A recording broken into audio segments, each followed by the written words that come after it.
I'm Anchi, I'm the Curator of Education and Public Programs at Parasite, and this is Cosmic, you all know. So we're now sitting in one of the exhibition venues doing the final touch for our exhibition. The first opening gonna be tomorrow at 7 at Parasite, and the second opening will be on Saturday at 5 p.m. Right here. So we're super excited about that. And well, before we really start the roundtable tonight, let me play the teaser for everybody, in case you didn't see it.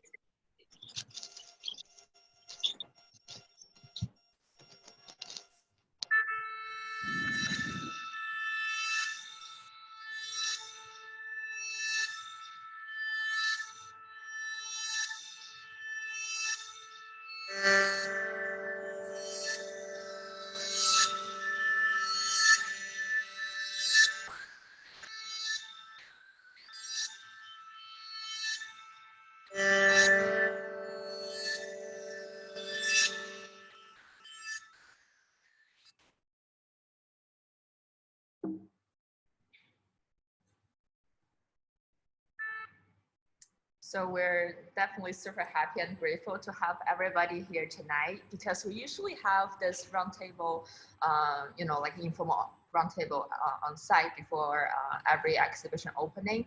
But really want to thank everybody for your time, because we have over 30 artists from all over the world, from many different, like 14 time zones we counted, to join at this particularly very challenging time. So we really appreciate that. And also we have many other audience join online, because this is a public event. So we also want to say hi and thank you for your attention and your love for Parasite. So tonight we're going to have a very busy 2 hours. So listed here is a rundown of the program. So we're going to have 32 artists speaking, and towards the end, Kris Wu from Workshops, who's the designer of the teaser you just saw, and also the amazing catalog design everybody really loved. So he will speak towards the end. We're also going to dedicate the last few minutes to our Kathmandu Triennial team, because Cosmin is the artistic director of Kathmandu Triennial, and many of you may know the Garden of Six Seasons exhibition is also the precursor of the Triennial. So this is the plan for night. And Cosmin, do you want to add a few sentences before we start? Thank you, Anchi, and thank you, everyone. It's really touching to be doing this. And, Anchi mentioned that when we, open an exhibition, we usually do this informal gathering. But the thing is that it's actually very rare that we would have so many artists in the same place, in the same room. So, for better or worse, this is actually an opportunity for more of us than usual to come together in this awkward platform, in this very confusing and scary times that we all find ourselves. I think it's also important to acknowledge that across these 14 time zones that Anchi mentioned, and across the different countries in which we all find ourselves, the current situation, it plays out differently. I mean, it affects us and everybody in different ways. So it's important to acknowledge that both in the long term, also in the current moment. Some of you are stuck at home. Some of them are in different other degrees of lockdown. We're actually quite privileged in Hong Kong at the moment to be able to also open this exhibition.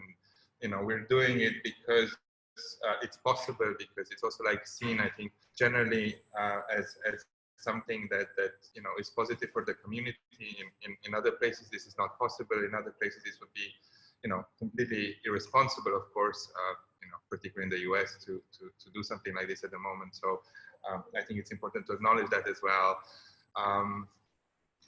But yeah, we're very open to be able to open it. I think also the decision last minute to do it here in the space where there's actually quite a lot of people working around, so it might be a little bit noisy, was because we wanted to be more part of this feeling that we didn't have in the last period of being close to people, because at Parasite, which opens tomorrow, all the work is done, so we would have been alone. So I think there was also a little bit this need to be, where, work is still happening.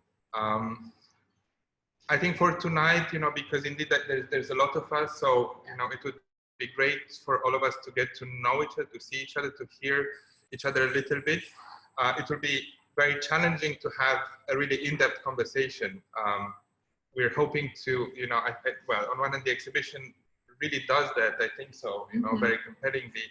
And we're hoping to, throughout the duration of the show, to meet all of you in different formats that will, give all of us the chance to hear you more in depth, to really get to know more of your work, and to really have a more in-depth conversation. So that will be very challenging to do now with all of us present, but I think there's another benefit to this opportunity. Even the brief meeting and greeting, I think, has a strong value in itself. So we're looking forward to this this process and hearing everyone. And there will also be, I think, there's an obvious testament to the different contexts from which all of us are working. There will be also different languages spoken, and there will be process of translation. So looking forward to that as well. So I will not go on for longer. And generally, the order of speaking follows the order of the catalog, which basically follows one of the possible orders to see the exhibition in the different venues. But we also adapted that a little bit based on time zones. So we also moved around a few people for whom being either at the beginning or at the end would have been easier given the time zone in their own time zone. So yeah, without further ado, the first artist. Yes, let's welcome Trevor. Trevor, are you here? Hi, Trevor. Hello, can you hear me? Yes. Hello. Please. Okay, lovely. Yes. Shy boy, it's you. Yes, I didn't change the name. That's my pet's name. Yeah, feel free to start your stage. Yes. Yes. So what should I? Hello to everyone. To introduce yourself and your work in the exhibition. Yeah. Yes, I'm Trevor Yuan. So I'm an artist from Hong Kong, and I'm showing 3 pieces of small work in the show. So 2 of them are related to, it's called My Home is Too Small for You, which is a ready-made object with 2 kinds of material together. I don't know if there's maybe, yeah, you can see, I just see it now. So this one is another work called Volcanic Lovers. So they are because this exhibition, they have 2 spaces. So each of the work are separated into 2 places.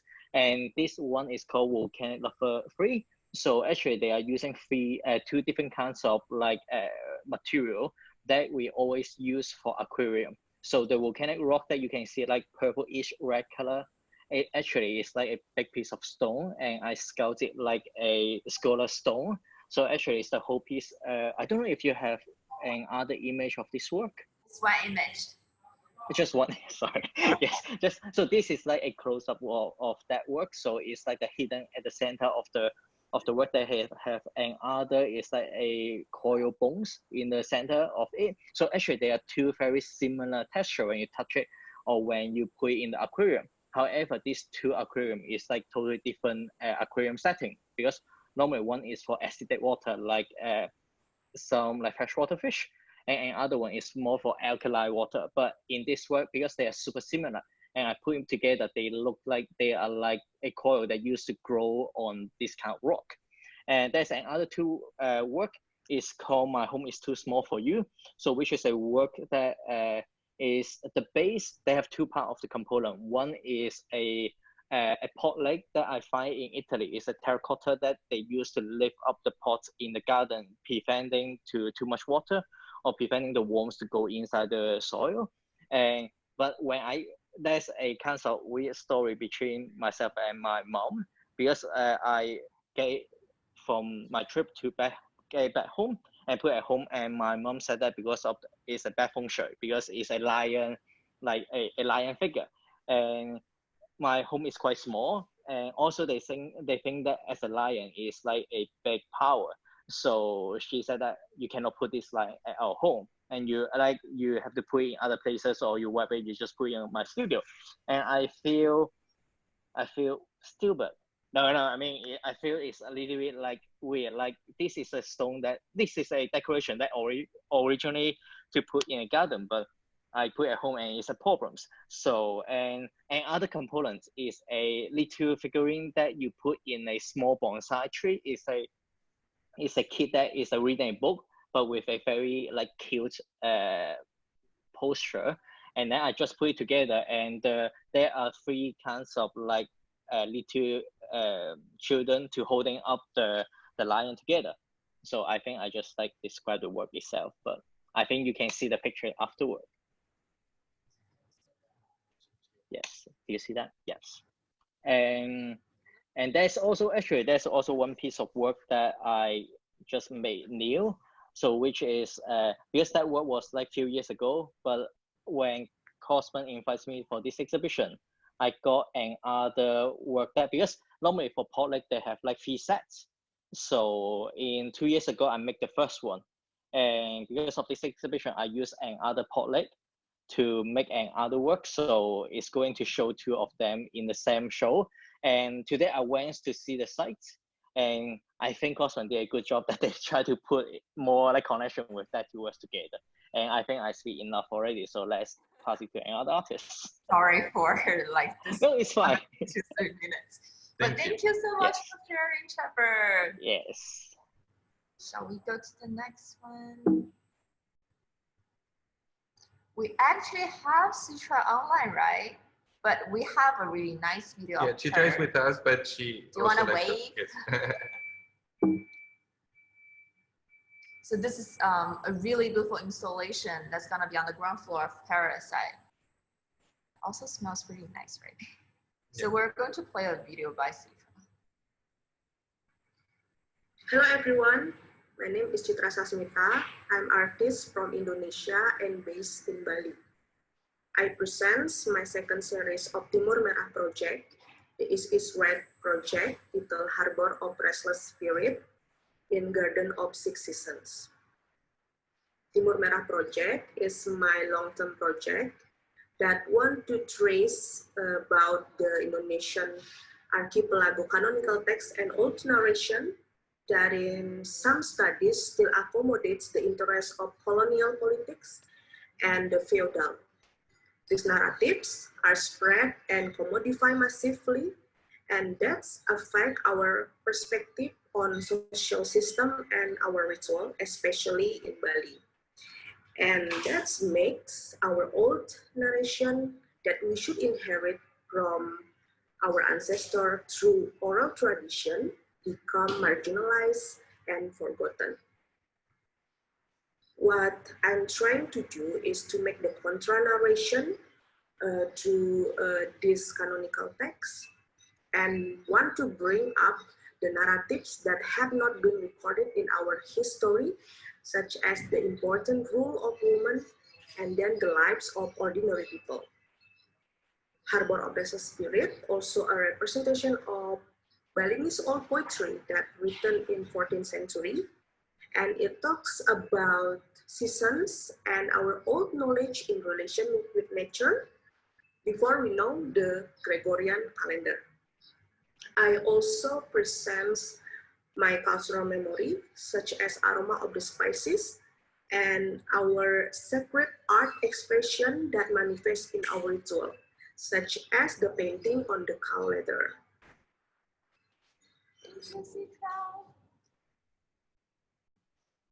Next, we're going to welcome Zihao. Are you here, Zihao? We saw you. Yes. Hi. Hi. Your stage. Hi, Chi. Hi, Cosmin. Hello. Hi, everyone.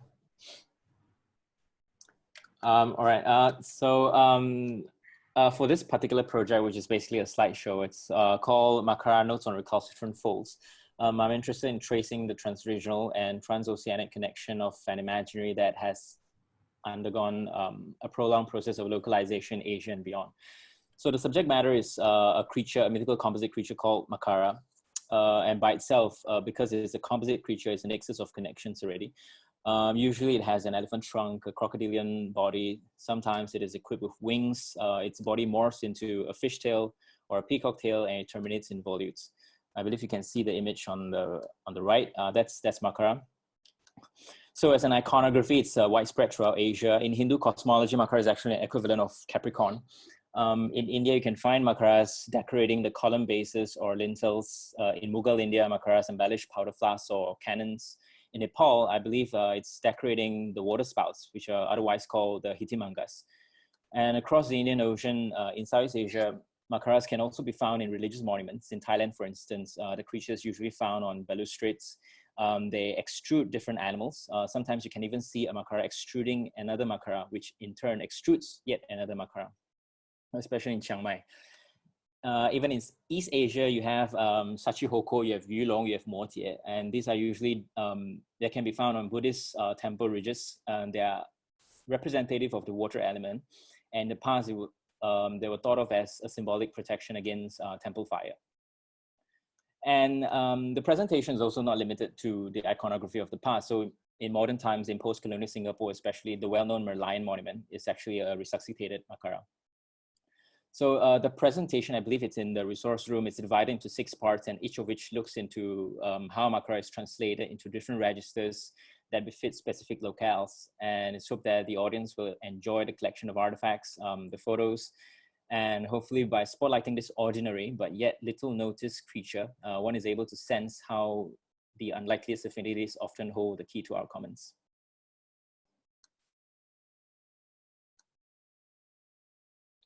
Okay, thank you. Oh, we're just saying you're perfect. Thank you, Jihao. Yes, Perfect. like perfect timing. Thank you. Definitely saving time for other artists. So Kamal cannot join us today in person, but we have a really nice video. This is also on our ground floor site. It's a really nice painting.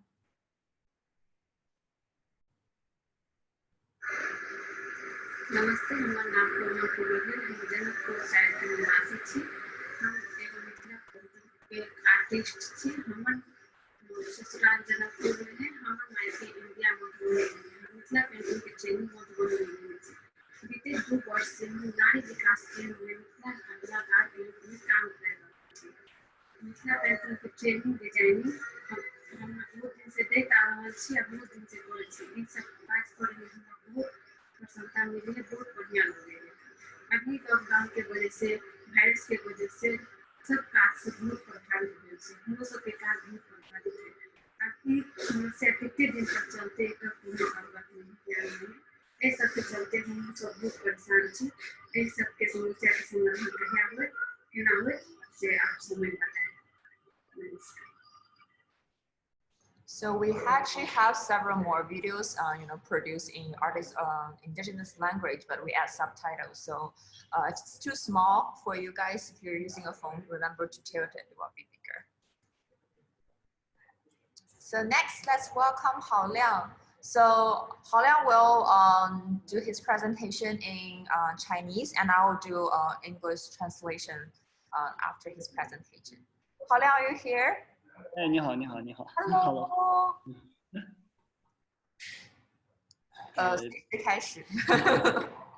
不好意思啊，我的这个英文比较差，我只能拿中文说，你帮我翻译一下。我们有非常多的这个说中文的艺术家，还有这个观众们在线。我是郝亮，然后我工作和生活在北京，从事这个传统的水墨画创作。是我说2句你就翻吗？你整个说完。然后我就整个说完吧。好，没问题。我09年毕业于这个四川美术学院，然后11年搬到北京，然后来京后呢，这个生活变化还是很大的。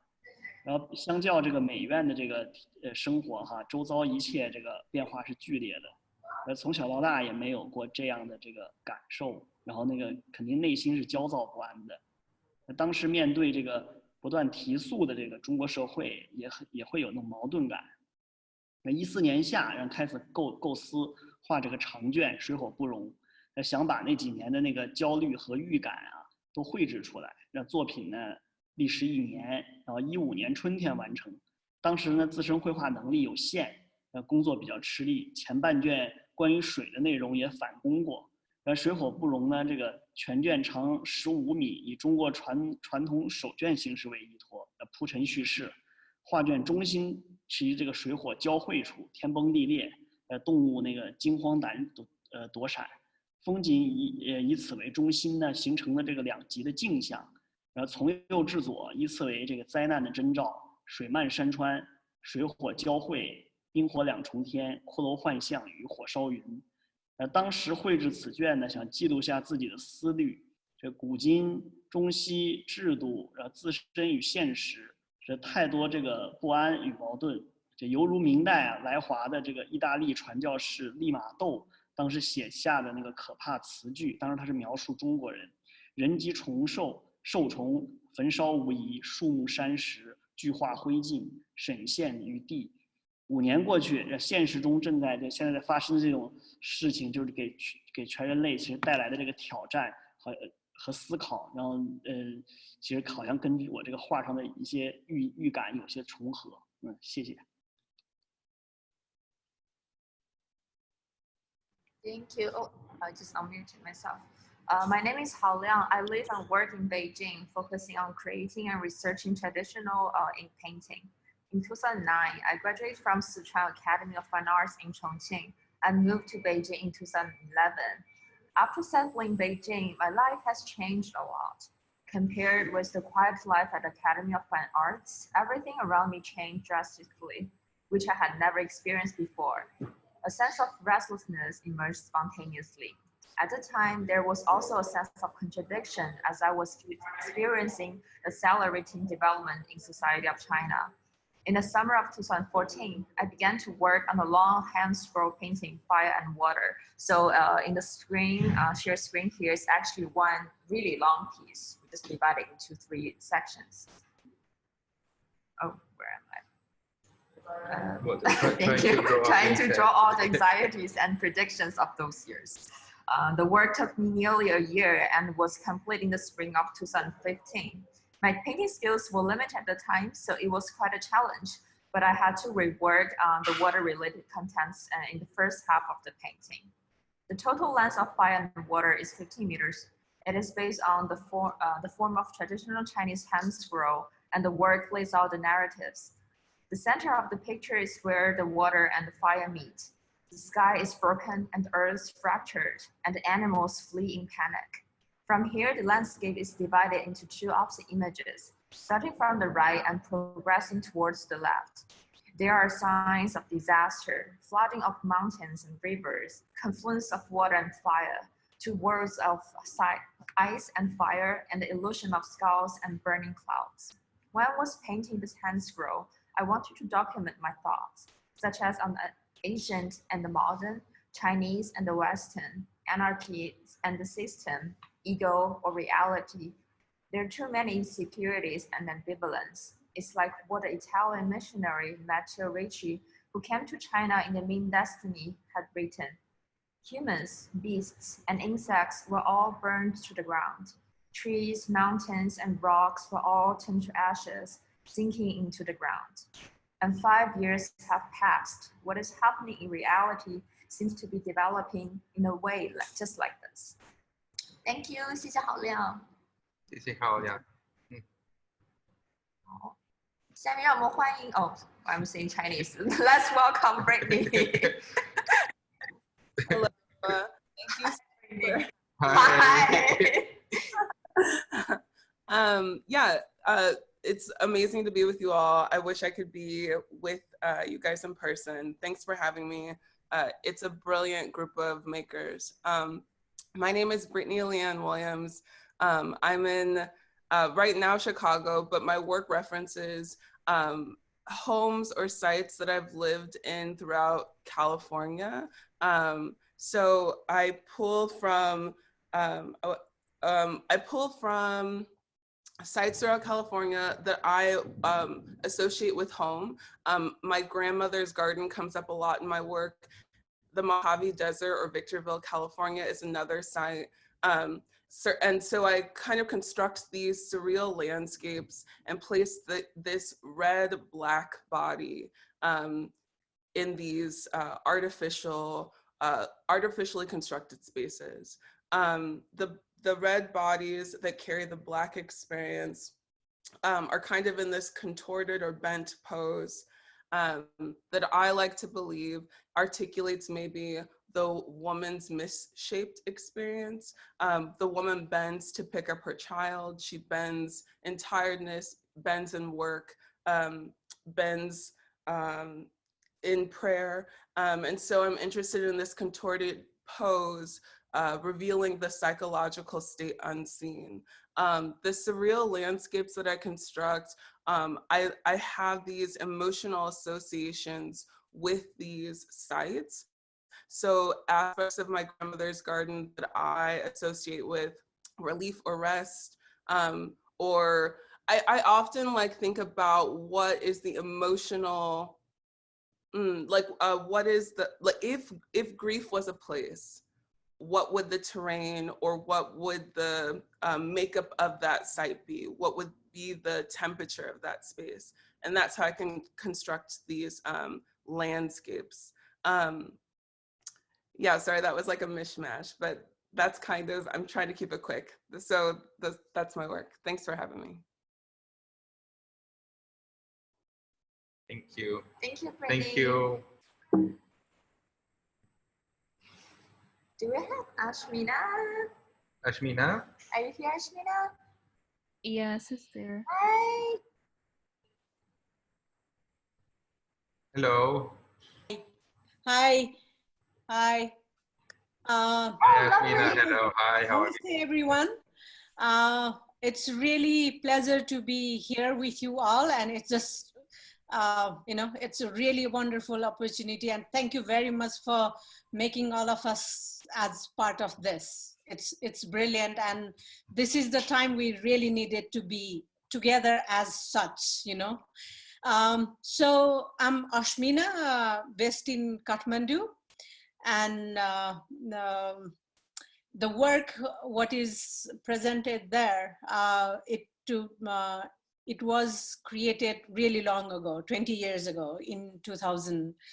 And in this body of work, I was really looking at especially how our hair, human hair, is used from the different perspective, like, from political context, from religious, cultural, social, and all these things, and how it is used, women, especially women, really to control in the sense of patriarchy, how to control their sexuality, their being, and to really control in different aspects. So looking at naturally how hair is looked upon or taken at it when it is within the body in different part, how it is looked, and how it is looked at, how beautifully it is taken at, like,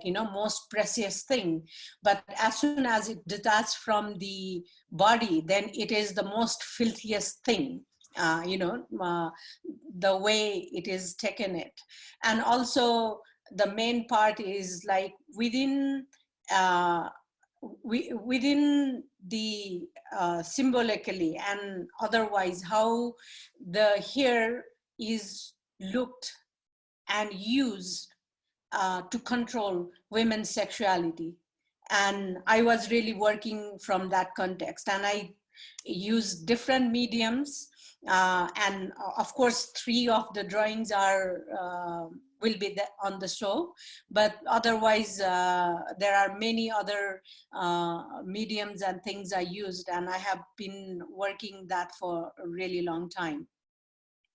I think for now I want to talk this much, and if there is a question, then we can go on further. And looking at time also, I really wanted to be sorry. Thank you. Thank you. So had our first half hour done, and now we're going to have Julia. Are you here, Julia? Hello. Hi, Julia.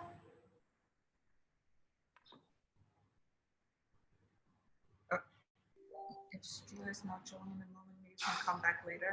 Maybe we can come back to Julia later. Please let us know, send us a message when you're back. Yes. I'll fix it. Okay. Anyone in the group chat? No. I'll come back with Julia. And oh, Batsa and Anish, are you here?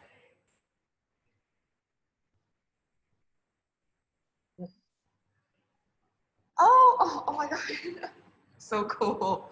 Hi, Batsa, how are you? Hello. Hi. We love the office space background. How are you? Fine, thank you. Very nice to meet you. Hi, Anish. Hi. Hi. Hello. So let's show everybody the work by Batsa. Do you want to briefly talk about you and about your work?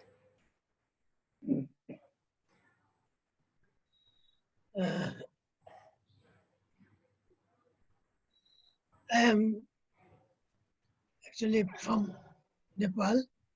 This is, I live at Lalitpur. This is the finest city of the Nepal.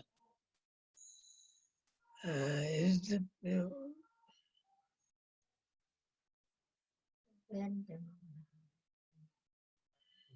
Nepali,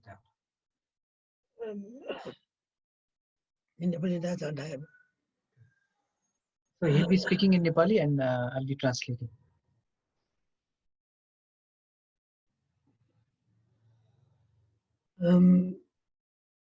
म साँच्चै भनौँ भने म नेपालको एउटा राम्रो सहरमा बस्छु म जन्मेको त्यहाँ हो मेरो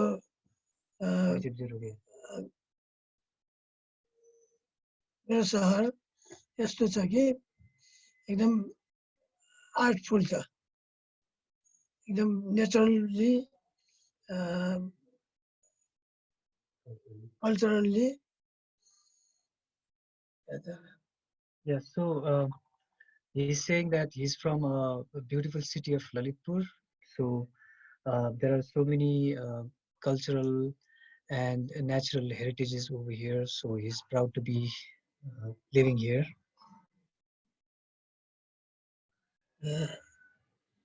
I am acting more Shoma Savana Jetoni Ola.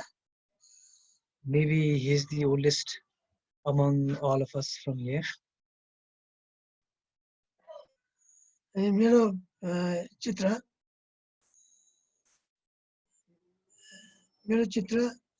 एउटा पुरानो औषधि सम्बन्धी काम गर्छ त्यसलाई जन्त्र भन्छ हामी.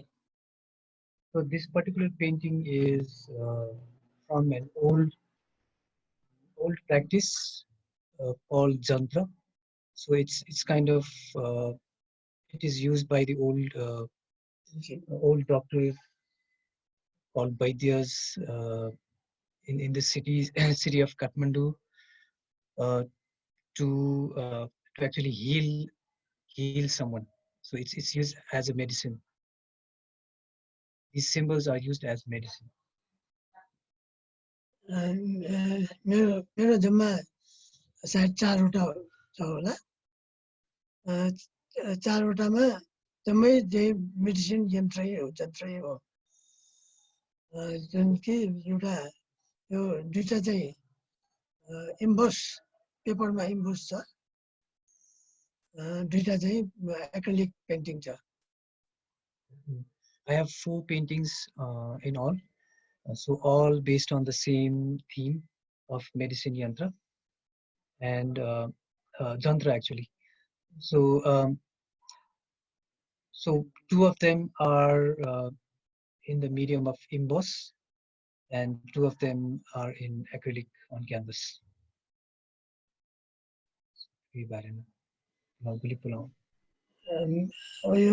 कति पुरानो त म भन्न सक्दिनँ हाम्रो अहिलेसम्म प्र्याक्टिसमा छ यो औषधि गर्ने प्र्याक्टिसमा अहिलेसम्म छ मेरो बुवा पनि आयुर्वेदिक डक्टर भएको कारणले गर्दाखेरि मलाई यस सम्बन्धी यो पेन्टिङ गर्न मन लागेको हो.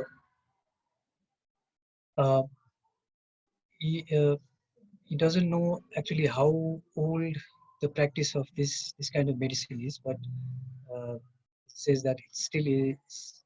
There is still some practice. There are still some practitioners going on. So his father is also a Vaidya, that is Ayurvedic doctor. His father was, so he passed away long ago. Painting yo painting चाहिँ आँखाको रोग सम्बन्धी प्रयोग गर्छन्. यसलाई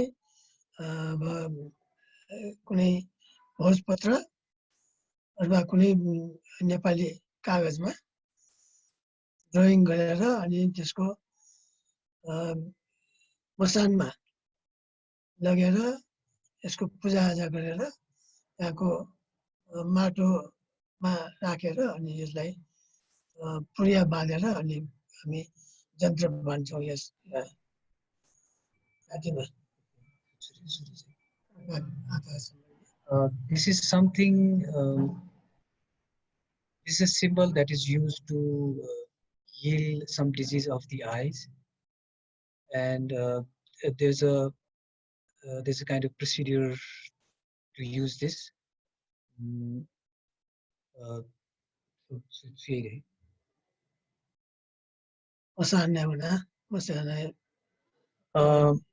There's a place of cremation called Masan. So this is there's some ritual done for this over there, and that deceased person is wears this.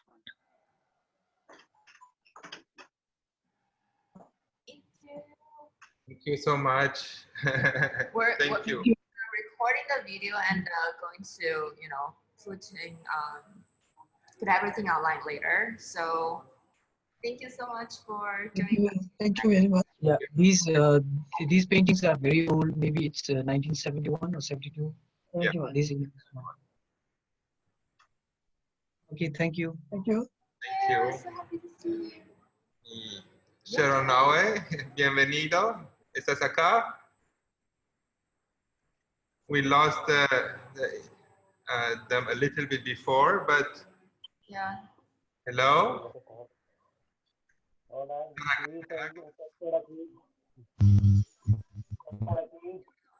Yes, I'm around. El sonido no está. El micrófono, si pueden. Ponte más cerca, espera. Speak now. Habla. Sí. Bueno, saludos a todos. Estoy aquí presente y escuchando primero a ustedes y bueno, y compañeros que están hablando. Y bueno, ahorita me toca a mí para un trabajo que yo hago aquí en Caracas.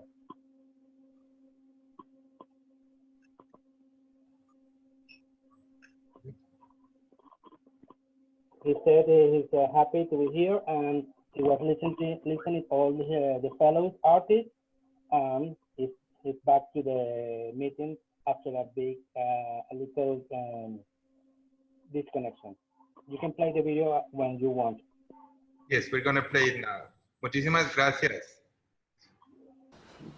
Nohin wamaga hututua que hiteha ya kuka wamakihama.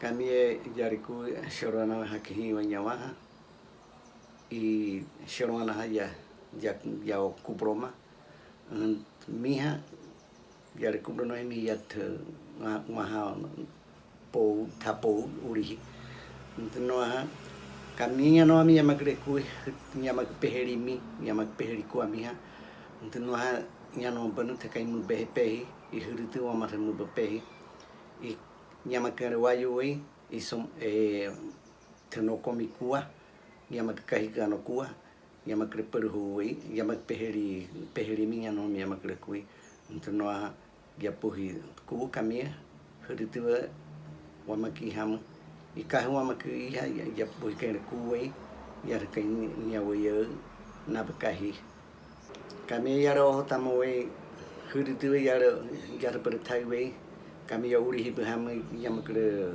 per ho we ham shoto shereka mi tabar yamata ber thai we mi huritua tabar suapen wanopen yamakni yamata ber oni mangwe yamata yataper oni thai mi tabar kui huritua papel aham yataper thai we oru pe oni atayu pe oni uma pe oni huritua mi tabar kui yataper thai mi tabar yamakrea humoha yamaku prai ha yamaku pe yamaku sikle kui yamak sik oni moha mi yataper ya hadu ke pona ya yataper thai ohote papeo sik ham tano ha kami yang yataper ai we ham huritua tabar kui yataper tabrai we Shaporiana tabar kai wang mangwe I nanya nu tabagang mahimang huritua mi yataper thai I Shaporiana tabar mahimang ke kamapuhi nu tabar tabrai I Shapori epen eber nyamu ku awe na mi tabar mahimang mi yataper kai ohode thai I nanya nu tabar kai mahimang huritua mi yataper thai untuk ha mi tabar ya ohotamo kami Ejiha na nabata urihi hama untuk noah ya puhi yede tobrau kami iba it te ohote hama nohi hoa yaku ka wamagiha wamare naka iha de noha ka wamagiha yawaro opehi ai te hama tomak tabra yo pehi untuk noha hoa yaku ka wamagiha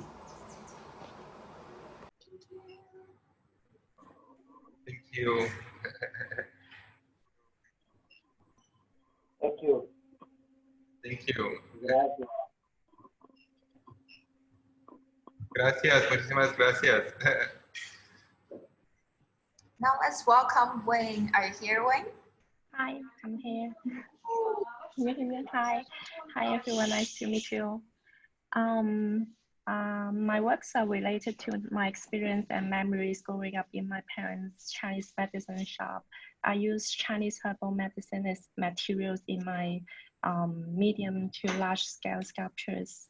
So growing up in my parents' pharmacy, I become aware of natural resources, and my works are to create my own imaginary space with Chinese herbs to reflect a kind of interpretation of the traditions. I think that the origin of Chinese traditional medicine is an observation and sensitivity and imagination towards the nature. And I'm interested in the alternate university and mythological imagery fantasy world of the multi-sensory experience that the Chinese medicine brings.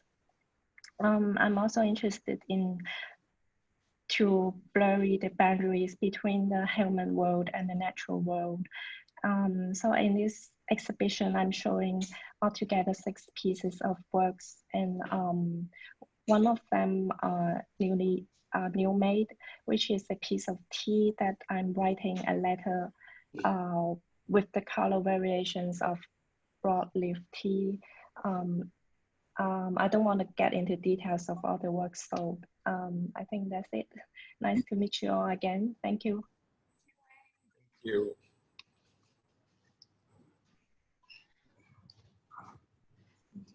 Antonio, bienvenido.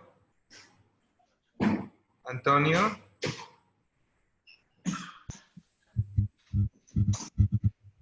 Hola. Antonio, ¿están acá? Hola. Hola. ¿Me escuchan? Sí. ¿Me escuchan? Sí, Antonio, pues. Ok. Ok, buenas noches allá en Hong Kong y acá buenos días en Guatemala. Sorry, I speak English.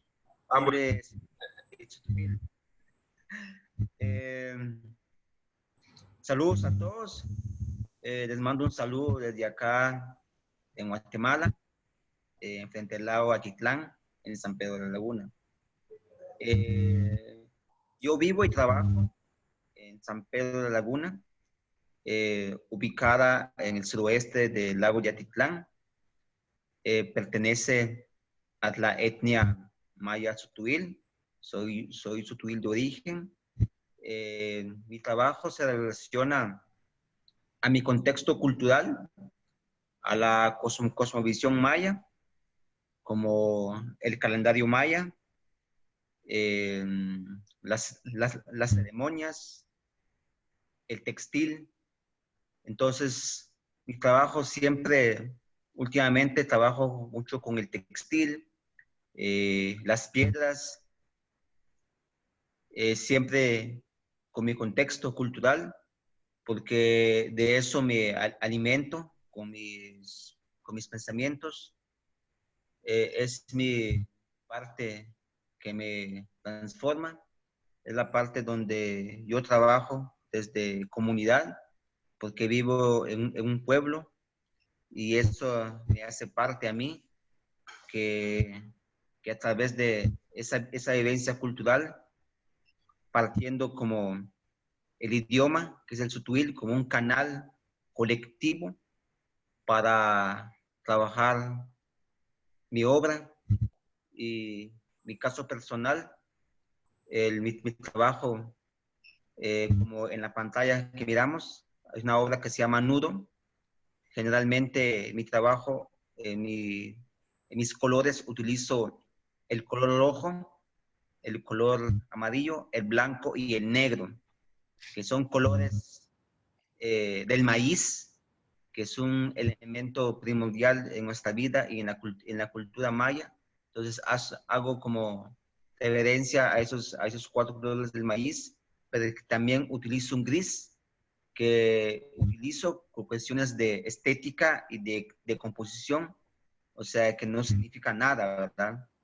Y en este caso utilizo textiles hechos por mujeres de aquí, del lago, y en este caso textil acá, lo hizo mi mamá, porque el textil que yo trabajo últimamente es mi relación con mi madre, que es la que me asesora en todo este caminar, en este proceso, en estos saberes, y lo que hago es anudar y colocar sobre lienzos geométricos, ¿no? Entonces, generalmente esto es lo que yo hago y espero que el evento allá en Hong Kong sea un éxito. Les mando un abrazo a todos los organizadores y a todos los artistas que están en diferentes partes del mundo. Thank you. Gracias, muchísimas gracias. I'm going to translate, and I hope I'm not going to forget something. Good evening for everyone in Hong Kong, and good day in Guatemala. I'm Antonio Pichia. I live in San Pedro, on Lake Atitlán in Guatemala. My ethnic group is Maya Sutuil. My work is very much informed by my cultural context, by the cosmovision, by the Maya cosmovision, by the Maya calendar, the ceremonies, by the textiles, the rocks in my community, and the cultural context. This is what my thoughts, the sense of transformation that exists in my culture. The fact that I live in a village, language is also like what gives shape to my work. In my works, I use very much the colors red, yellow, white, and black, and these are colors that are associated with corn, which is a very important element, which is it's the primordial element in our culture. It is the source of food and of nourishment. The other very important element that I work with in my artistic practice are textiles. And here I celebrate the women around the Lake Atitlan, who are the weavers, and in particularly my mother, who is a very celebrated weaver. And in my work, I express this relation that I have with my mother. She is a facilitator on the path that I'm taking, on every path that I'm taking. And yes, I'm wishing a good luck and success to the event in Hong Kong, and I'm sending hugs to all the artists around the world. Thank you. Gracias, Cosmin. Gracias. Gracias a ti.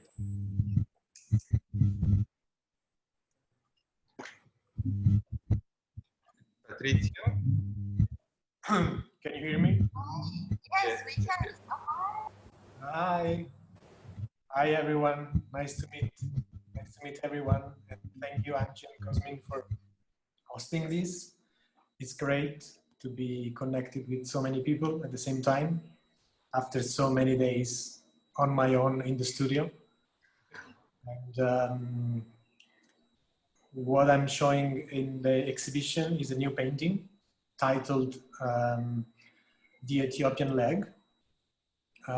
This has been a specific commission from Cosmin, who approached me and invited me to, and asked me whether I wanted to make a picture about the story of San Cosmas, or San Cosmin, and San Damian, which at the beginning I didn't recall, to be honest. And I was like, okay, sure, let me check it out.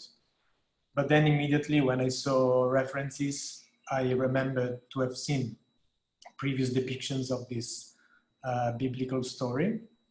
And the story is very interesting because it narrates the story of these two martyrs, Cosmin and Damian, that were going through Africa healing Christians, basically. And one night they appeared in a dream to a verger who had a disease on his leg, and they operated him and actually acted a transplant from the limb, from the leg of a deceased Ethiopian man onto him. When he woke up, he found out that he was healed and he actually had a black leg on his body. So this story is very peculiar and in a way very problematic at the same time. And I thought it was a great challenge to take on board and try to make my vision out of it. And then Cosmin had a great idea to ask me, initially this was commissioned for the Kathmandu Triennale, where the work will travel. And then he had a great idea to tell me if this work could have been ready before for the exhibition at Parasite, that now happily it's opening tomorrow. And initially I wanted to make a large scale painting, but because of the time I thought to focus on a smaller canvas, on a smaller size.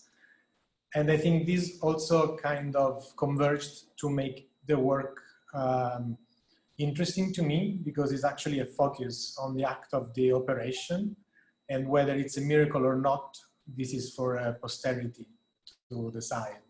I gave some advice in the picture itself. And thank you, everyone. Thank you.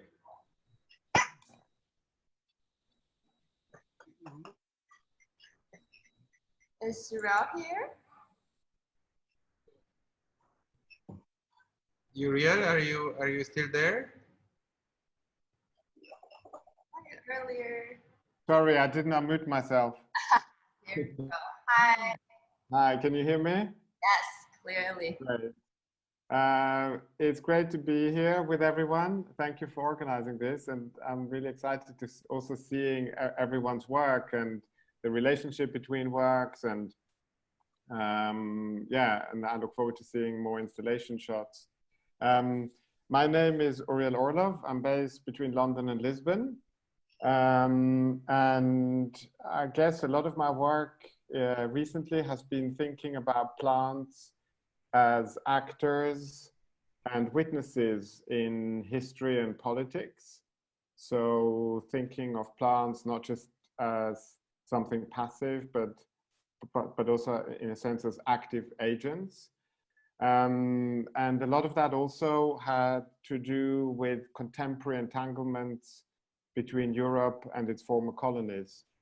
So I'm showing two works in the exhibition across the two sites, which are made in South Africa, and which are about these entanglements between Europe and South Africa in particular.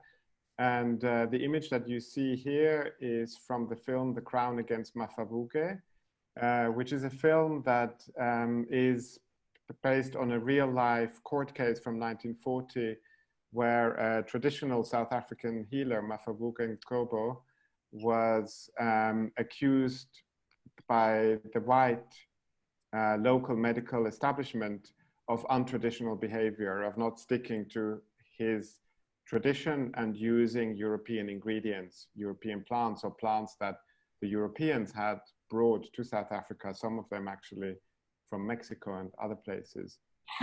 And this court case seemed really interesting to me because it played out the kind of confrontation between intertwining medical traditions and usage of plants and ideologies, and also a kind of confrontation of economic means. So I filmed this in the Palace of Justice in Pretoria, and we just worked with a cast of 4 actors who are changing their roles. They sort of swap roles, so it's not clear always who is who. So there's kind of slippages of origins and across gender and race. And it's quite verbal in a way because it's a court case, and I used the original transcript from the court case. And the other work that I'm showing, which I believe is visible behind Cosmin at the moment, and Anchi, is The Fairest Heritage, which has no language at all. I was using a series of 12 films, or reels of films, that I found in the library of the Botanical Garden in Cape Town, the National Botanical Garden. And these films were made in 1963 on the occasion of the 50th anniversary of the Botanical Garden. And they show basically the celebrations of the South African, of this Botanical Garden, which was used, like a lot of nature, to promote a sense of nationalism, so a sort of botanical nationalism. And also plants were used quite actively in South Africa to circumvent the boycott. Nobody thought of flowers as being important or necessary to include in the boycott. So South Africa took part in flower shows in London and New York, and promoted this kind of sort of natural beauty across the world, and also for this occasion invited a lot of botanists from all over the world to come to Cape Town. So I projected these films, and I also felt that we have to intervene in this archive. So I worked with a friend of mine, Lindiwe Matshikiza, an actress from South Africa, and so she steps into the films and inhabits them and confronts them, and in a sense, imagining perhaps also a different archive or a different past. That's it, I guess. Thank you very much, Ariel. Thank you. And now I would like to invite Anders Kreuger, who is a friend and a colleague. And Anders Kreuger was a guest curator for this project, both in Hong Kong and for the triennial, to share with us the work of several artists whom he has researched and worked with extensively, and 3 of them are included in the exhibition here, and Anders will actually introduce them. Anders? Hello, can you hear me? Yes, hello. Hi. I'm sorry, I think I got the time wrong. I joined you too late, I guess. I thought it was a 5-hour difference. Maybe it's more or less. Maybe it's summertime, whatever. Nice to be with you. I am working from home, like always, today. And we managed, I hope we managed to get the work by 3 artists from geographies that are not usually represented, at least not in East Asia. So the 3 artists are Brittany Katlaba, who is, I think she could be called the best known or most sought after artist in Sweden at the moment. She is, I mean, the only thing you can see here is this drawing embroidery on fish skin to the left. But she is a Sami artist, born in 1951. She lives in the far north of Sweden, but the reindeer that the family owns and herds obviously pass across the border with Norway, and the border between Norway and Sweden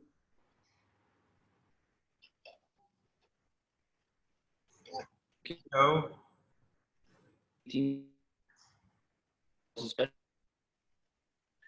At the time, which is still in force. So he has been working with textile, with embroidery, narrative embroidery, since the late 1970s. And she came to international prominence in 2017 when her work was included in Documenta 14 in Athens, and perhaps most prominently in Kassel, where she showed the 24-meter embroidery history, which is normally at the University of Tromsø in the north of Norway. After that, obviously, people really wanted to see more. And I managed to organize her retrospective in 2018 in Sweden, and which later traveled to Finland. It's nice that her work is now on display in Hong Kong, and the work that is there was kindly lent by the Sami National Gallery, in fact, which is a museum in Karasjok on the Norwegian side of Sápmi. And I have no idea how the logistics people actually managed to get it out of Norway now and to Hong Kong, but apparently it's there already, so that's very nice. The middle piece here in the display is by Ismail Yefimov, who is an artist from the Republic of Mariel. You may not know this, but the Russian Federation is called the Russian Federation because it consists of different federal subjects, some of which are ethnic republics. And the Republic of Mariel is one of a handful of Finno-Ugrian ethnic republics in Russia. It is not in Siberia, but it's in the European side, in the northern, let's say central northern part of European Russia, not far from the city of Kazan, which is the center of the Tatars. Mr. Yefimov is from the Hill Mari people, one of the Mari peoples. He grew up in the area, in the Republic, studied in Moscow as a mural painter in the 70s. He's in his mid-70s now. And he's interesting in many ways, but one of the ways in which he's interesting is that he's basically 3 artists in one. He's a socialist realist still, working with the techniques and iconographies that he learned at the academy in the 70s. He is an ethno-futurist, and maybe I should say just a couple of words about what this is. It's a movement in art based on a joke, which was invented by an Estonian poet in the early 90s. this idea of ethno-futurism. But the artists and writers and theater directors of the Finno-Ugrian republics of Russia chose to take this seriously, and they created a movement around this notion in the 90s and 2000s, which is still kept alive with events, symposia, exhibitions, and so on. I've had the privilege to work with these people for more than 10 years, and it's very nice that there's now more attention and interest towards their work than ever before. Mr. Yefimov is also, apart from being a painter in these two styles, he's also a master of heraldry for the Republic. So he created the flag, the coat of arms, and all of the insignia of the Republic of Mariel. So basically he's a nation builder for, at least for visual aspects of the Republic's existence. The third artist in the exhibition is Pavel Mikushev, and that's the third image that we see. Pavel is a painter from Syktyvkar, the capital of the Republic of Komi, another of the Finno-Ugrian ethnic republics in Russia. The republic is actually bigger than France, geographically, but it's home to only 1 million people. Pavel is inspired, as you probably can see, by indigenous artists from all over the world. And he picked up this dot painting technique, for instance, from the Australian continent. And he works a lot with images from Finno-Ugrian mythology. The paintings selected for this exhibition are less, let's say, topical and thematic and more geometric. And that's by design. And there are also new paintings made specifically for this occasion. And Pavel sometimes makes large on-site murals, which, I mean, I still believe and hope that this might be a plan for Kathmandu, to invite him to execute something there on site. Obviously, we don't know exactly what's going to happen to that idea, but hopefully it will be realized. I don't know what more to say. I think that there's also nice texts by, or I know that there are nice short texts by Kozmin in the catalog that you can consult. And there is actually also, for those who are more interested in ethnofuturism, there is an essay published in After All that I wrote a few years ago after revisiting the area in 2017, 10 years after I visited the first time. I think that might be enough for now. Thank you. Thank you so much, Anders. Thank you. Let's welcome Hong Fai. Fai, are you here?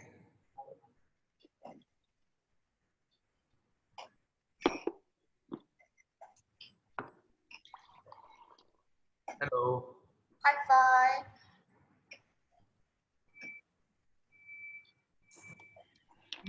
Oh, he's here. Can I unmute you? Yes. Hello. Hello, hello. Hi. Nice to meet you all. Hello, I'm Hong Fai.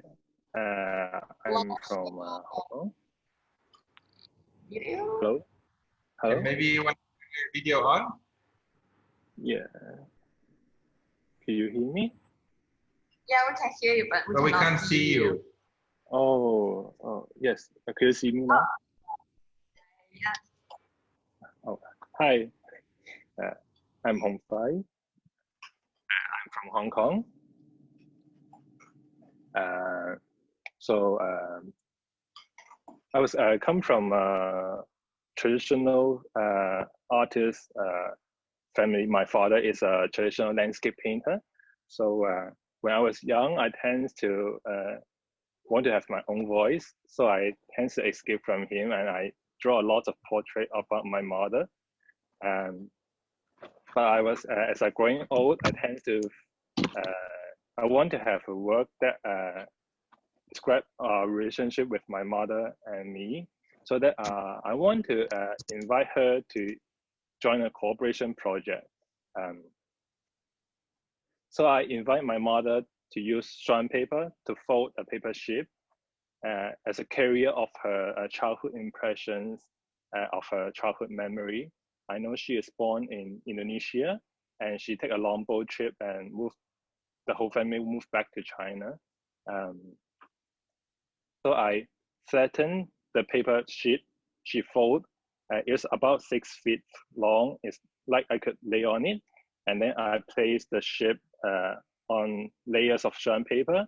I soaked them with waters, and I used black ink dots to hide the boat among the papers until it was fully covered. And then I used the water to instill from one end of the paper, and the ink diffused through the boat. And then I lift the ship up. There was a traces, the blank traces of the boat, which was left just like a blank, which was forgotten. And then I just carry the boat, and then I put the boat in the middle and place it vertical. And I decide not to open it in these pieces, but for me it looks like a maternal close image to express the relationship with my mother and I was trying to pursuing the origins. Yeah, so this is mainly about this work. Thank you. Thank you, Pai. Thank you. So now, yeah, let's move to the following section. Akram, are you here? Yes, excellent. Akram, yes. Hello. Is there? Hello. Hello. Awesome. Hi. Hello. Hi, how are you? I'm fine. Namaskar, all of you. Hello. Hi.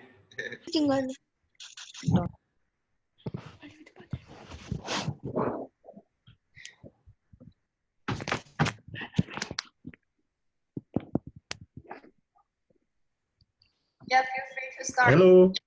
Yes, we can hear you very well. So please feel free to introduce yourself and the work. Okay, thank you. Namaskar. My name is Ekaram Singh. I am an artist from Nepal. This is my first opportunity to participate in this Parasite Golden of 6th Season exhibition in Hong Kong. I would like to thank the Parasite Garden of 6th Season exhibition team and Kathmandu Triennale for giving me this opportunity. The title of my painting is Yog Purush. This painting is done in traditional Nepali style. It is called Pova in Nepal. I have used acrylic color in this painting. Yog Purush is the person who find out and learn this hidden supernatural energy of their own body. This painting is related to Tantra. It is also known as Kundalini Chakra of yoga. Our body has hidden energy which can be used for the welfare of all creation. Yog Purush has a connection with the 3 parts of energy. The 3 parts consist of the sky, the earth, and the underworld. Every part has 7 chakras. This is stage from which Yog Purush gain the supernatural power. There are 36 Sanskrit letters. Each letter is used as a different mantra, which is used to gain supernatural power. Yog Purush help to develop an ethical society and humanity. Thank you. Thank you. Thank you. Let's welcome John Pavel. Is John here? John? Yes, I'm here. Hey. Hello. Hello. Right. Can I start? Please, yes, please. Thank you. Yes, well, hello, everybody. It's really good to connect and to see everyone talk about their works. The work that I'll be talking about is a painting that I made in 1995. The title is called Prototype, Site of Old Myths. And this painting is very influenced by the remarkable art form of tapa cloth, which we call Yaffe. And I have basically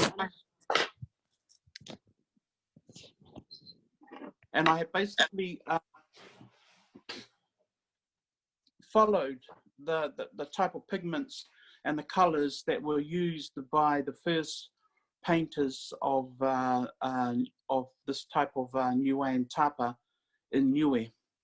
And so this painting here that we're looking at is based on the village that I was born in, called Miku. I have basically taken the village and placed a map of the human body over it. And so when you're looking at it and you can see where the head is at the very top, that is where the old foundation of an old religious site used to be.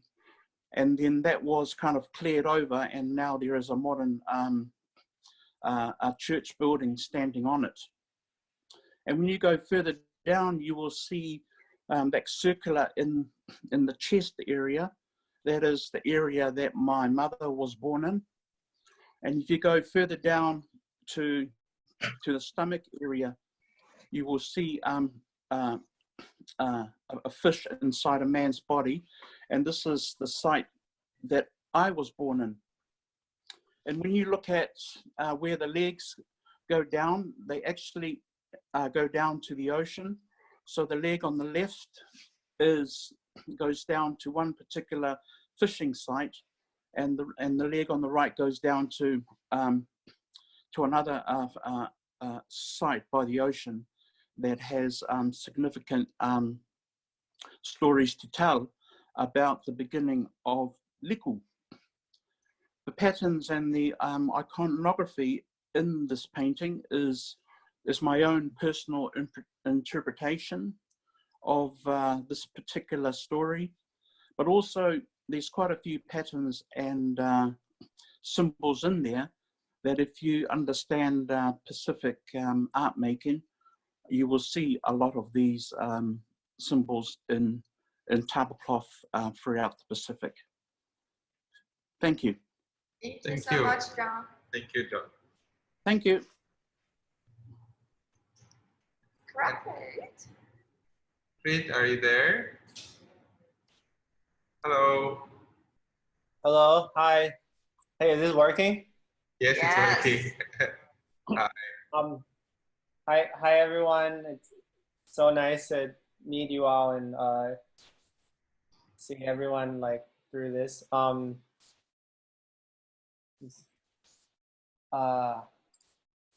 gonna just read the thing about the work. In the Garden of Six Seasons, I'm showing a single channel video work. In the Garden of Six Seasons, I'm showing a single channel video version of the work, No History in a Room Filled with People with Funny Names 5. This video was made in collaboration with the artist Alice Golich. The video centers around the event of the rescue of a Thai soccer team that was stuck in a flooded cave for 10 days. It highlights the different forces that come together to shape this heroic story of the rescue.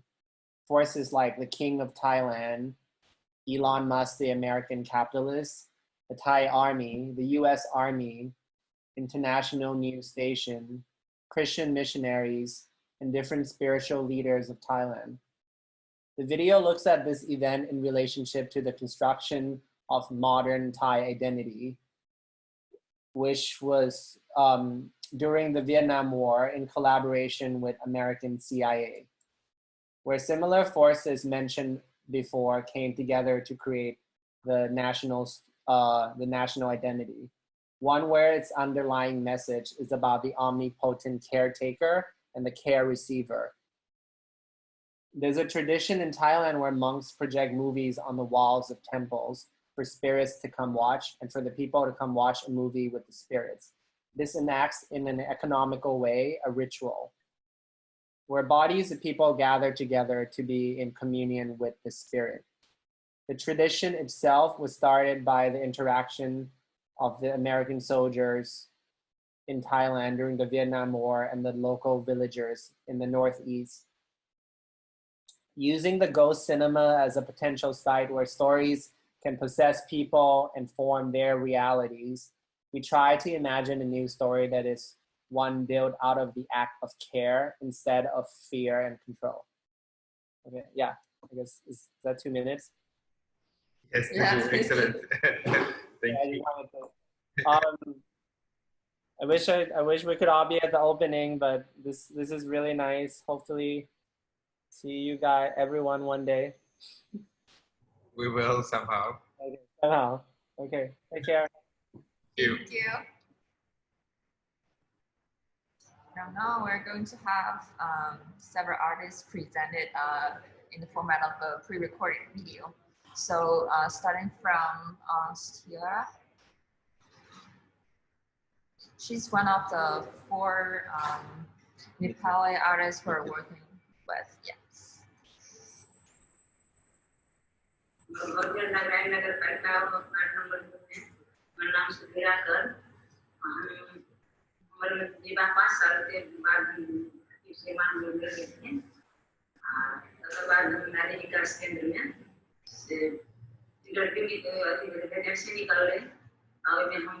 हमारा गांव के लोग सब रहते हैं सब vacancy निकल छे ओइठन जाके हम इंटरव्यू देंगे तकर बाद हम में पास क के नारी के क्लास में गेली पते हमर कल्चर बच्चे से छे लेकिन हमरा जैन की करा छे शादी विवाह में नहीं 15 साल में नहीं सकते तो हम बहुत से अपना टाइप सब मैथ शादी सब हम करने की ये भी पेंटिंग बनवा में हमरा सबसे बढ़िया लगे भगवान समर्थन की देखिए अगर बात ये आधुनिक ये देखिए और हम आधुनिक पेंटिंग सब जैसे जना भेल वाल पेंटिंग जना भेल कपड़ा पेंटिंग कैनवास सब में हम विभिन्न किस्म के पेंटिंग बनाए रहल छी जे पेंटिंग बनाया सब हम एक नारी विकास केंद्र से जनकपुर नारी विकास केंद्र से घूम के बहुत सा मौका पे जना बेल्जियम विदेश में जाकर यूरोप सबसे सब घूम के हम मतलब विदेशों जाके मौका पे नेपाल के 75 जिला में हम 35-40 जिला तक हम भ्रमण कर लेंगे और नारी विकास में जैसे हम अध्यक्ष पद पर है 10 साल से हम सचिव पद पर निर्धारित होकर एवं हम अध्यक्ष पद पे हम सबसे हमारा जीवन के क्लियर में रह जाते हैं नारी विकास के कोई सहारा महिला के गरीब महिला के काम कर नारी विकास संस्था जैसे एनजीओ रूप में स्थापित 2050 साल में 2048 साल से शुरू हुए 48 साल में करता मेरे और हुआ में जाकर 2050 साल से हुआ में स्थापना किया इस संस्था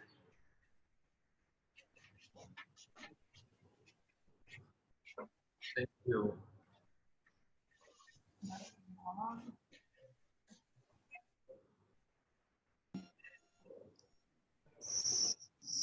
नमस्ते हमार नाम मधुमाला मंडल हमार घर जनकपुर 12 नंबर वार्ड में है हम जनकपुर नारी विकास केंद्र में लगभग 30 बरस से काम करी छी मिथिला पेंटिंग के काम हम करलक मिथिला पेंटिंग बनबी छी हमरा बहुत मन करे मिथिला पेंटिंग बनबे के पहिने हम अगना ने गाय के गोबर लगे नीक के आय अगना ने अथी रंग तम ते देखलही ने रही रंग लगे केना हम बनबी से गाय के गोबर लगे अगना नीक के चिकनी माटी लगे हम चना चुका पारी हमरा अपने मन में फुराय से केना के इहे डिजाइन से हम देवालों ने बनीती तो बहुत बना लेते अगना में कर बनबी छी आ फिर नहीं पाए जाए से हम देवाले ने बनीती तो अपना मन से हम चुना घेर अपने साथ से कहली तो यहाँ दे गई आ तेकर बाद हम गाय के गोबर के घोर के छान के दिया के सियाही सब भी मिला के 3-4 रंग के रंग बना के अपना मन से आता हम दीवार में पेंटिंग के लिए दीवार में पेंटिंग के लिए तो देखने में बहुत बढ़िया लगे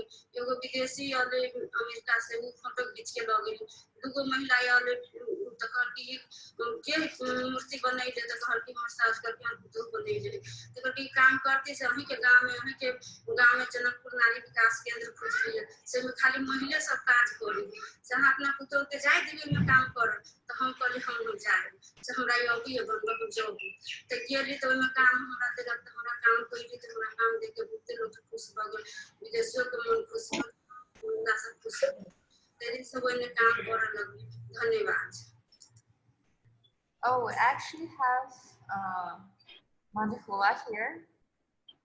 Hi. Okay.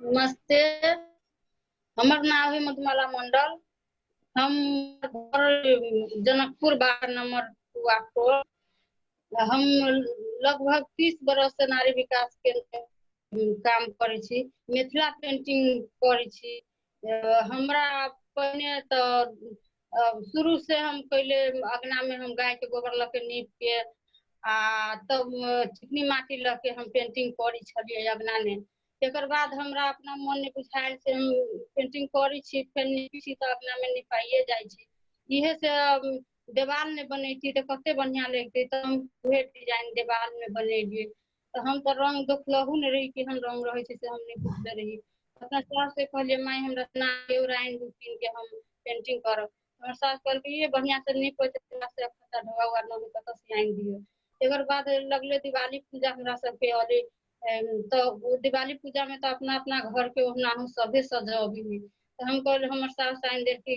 गेवरा चूना किन के आइन देर तो हम गेर चूना तो रहबे करे तेकर बाद हम की कहली गाय के गोबर के घोर के छाइन के एगो रंगो बनैली दिया के की कहली चूल्ही में ध के ऊपर से झाँप के में से केरखा निकाल के पानी में घोर के तो एकटा रंगो भेले सीम के पत्ता के कूट के गाड़ के तो एकटा रंग हरियर रंगो निकलले ये 4-5 रंग के रंग लगे हम दीवार में पेंटिंग कैली तो बहुते बढ़िया लगले देखे के नेचुरल रंग रहे देखे में बहुत बढ़िया लगले एगो विदेशी अले अमेरिका से लड़की अले तो कहल के उ देखल के फोटो खींचल के फोटो खींच के तो वो अपना जनते कहला चाहल के से ये के पेंटिंग बनेले तेकरा हम काम देबे और भाषा या कोई बुझबे नहीं करे कोई नहीं बुझी ओकर भाषा नहीं हम सब बुझिए तो वो चल गेली तो वो ऑफिस में गेली तो वो दूगो महिला के पठेल के ध्यान देले से नारी विकास जनकपुर में एगो महिला बनैले या पेंटिंग से बहुत बढ़िया है ओकरा पूछे लागी नारी विकास ने काम करती तो वो दोनों महिला ने हमरा रास्ता से पूछल के से देवाल में पेंटिंग कैले से क्या कैले है तो वो कहल के से हम कुतो कैले है से कहल के Thank you. Himan Shilasha, can I ask for help?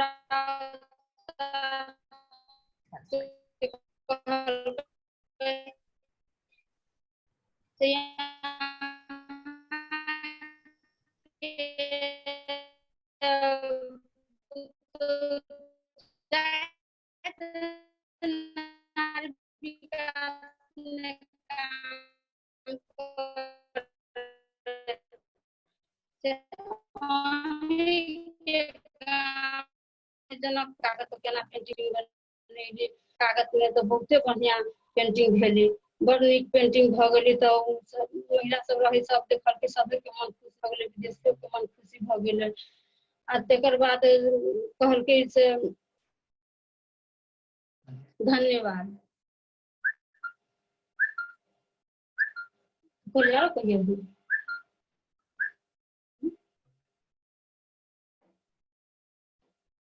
Thank you.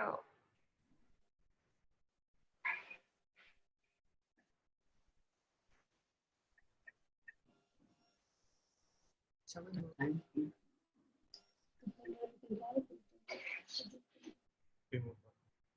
Okay. Thank you so much. I think we can come back. Thank you. Thank you. So the next speaker is from Brittany, but I think she's not feeling very well. So we actually got a really short clip, but still want to share with everybody here.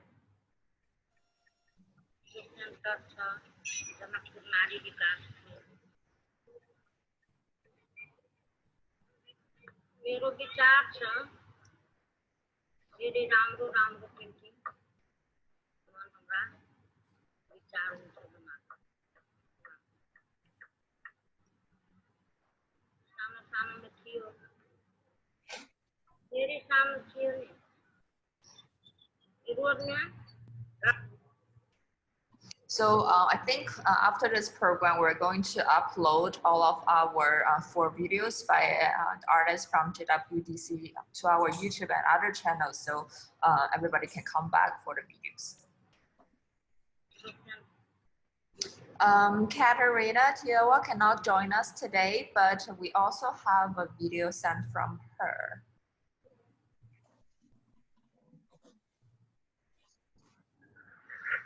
Hi everyone, I'm Katerina Tiowa.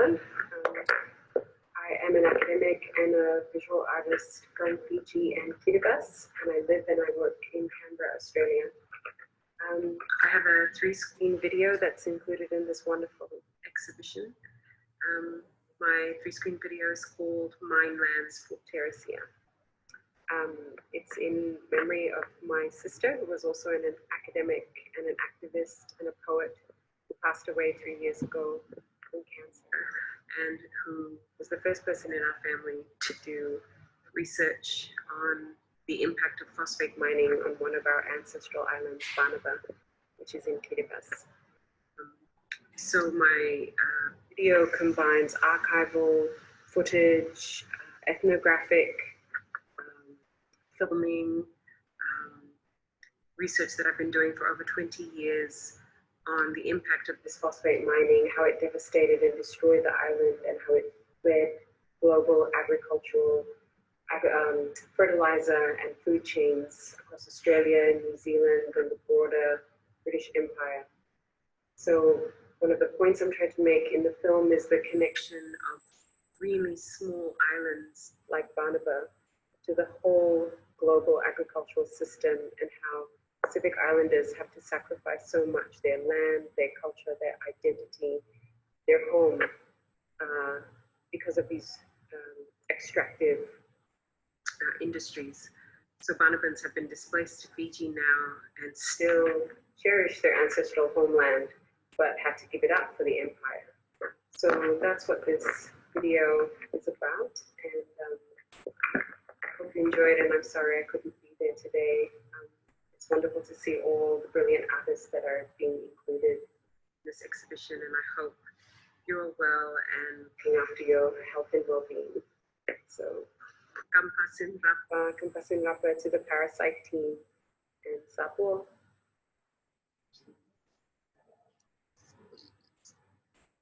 Next, we're going to watch a video sent by Liu Chang. He has a video work in the exhibition as well. Also a pretty big installation, right? 大家好，我是刘川，我想为大家分享一首歌。这首歌是我在四川一个叫米奥人居住的地区听到的。米奥人是介于汉藏之间的无数个小族群中的其中一个。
这个其实是目前最火的藏语流行歌，有点学韩国的说唱乐的风格，歌词里面也有一点对现代性的反思。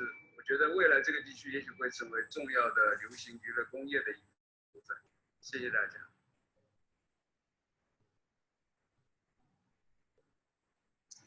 Next, we are going to share this 2 minutes with Lan Dongpang, the Hong Kong artist. He has several paintings in this exhibition.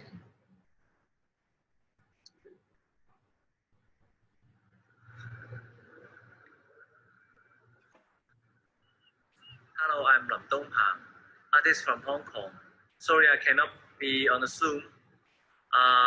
So I make this video recording for you guys. And I bring you to right now is the rooftop of my studio. My studio is located in Foshan, an industrial area in Hong Kong. So you see those industrial buildings. And let me turn around, you will see the other side. Well, actually, there's a mountain view. It's very nice. And the very high density building behind me is the government house. But now they turn into the quarantine building. For those who suspected to have the COVID-19, they're sent to these buildings. So it's just right next to my studio. I feel like probably is the safest place in the world because there's full of police here on the street, and the COVID-19 people, they were locked down in this building. We are very closed, but we are isolated. So next time if you come to Hong Kong, welcome to visit this area, which is a mix of residential area, industrial area, and also the rural area, the mountain view. Goodbye.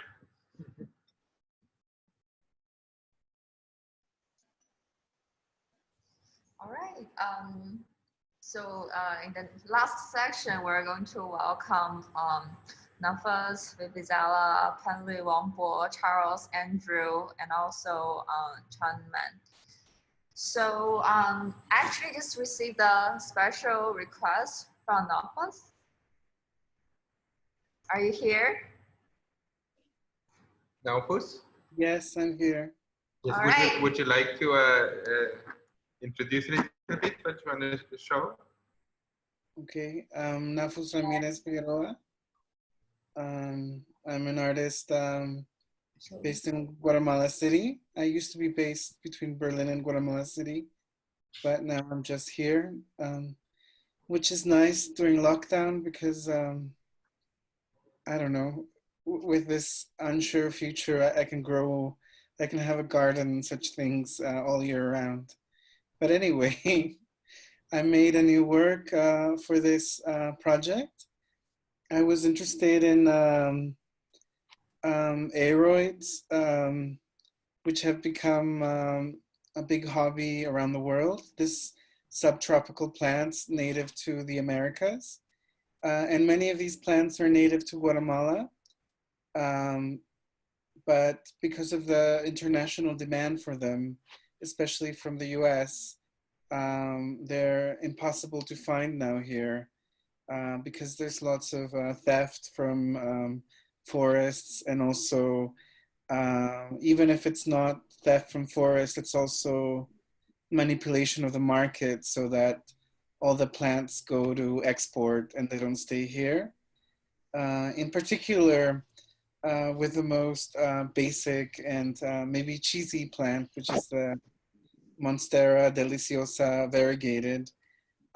It's a plant that it is native to my area, but it's become completely for export. But luckily now with the COVID-19 crisis, it's become available again locally. So I was able to get one a month ago during this crisis. So which is, I mean that sarcastically, of course, but it sort of exemplifies this whole relationship that we have, and I'm sure some of your countries also have, about things being completely for export, you know, like not staying in the country where it's from. This is the same also with the banana industry.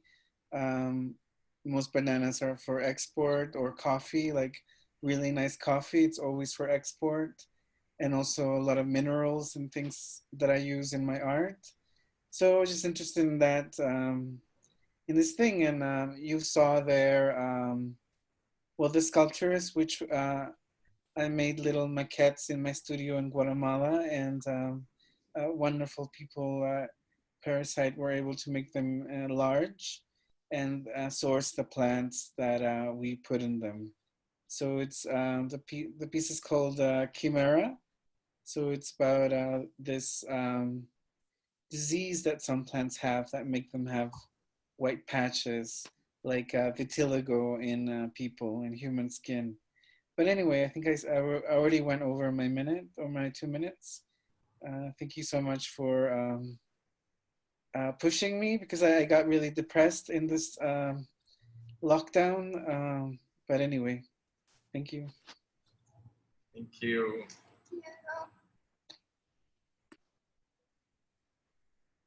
Now let's welcome Vivi. Vivi, are you ready?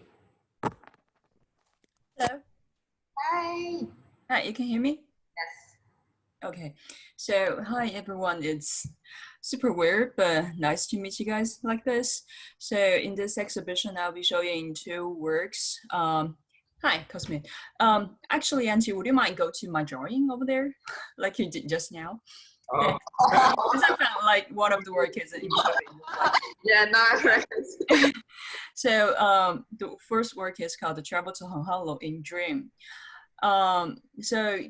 And Columbus of Horticulture, which is currently showing in the slides. So these 2 works, I think this sums up my research into plant imperialism from 2015 till last year.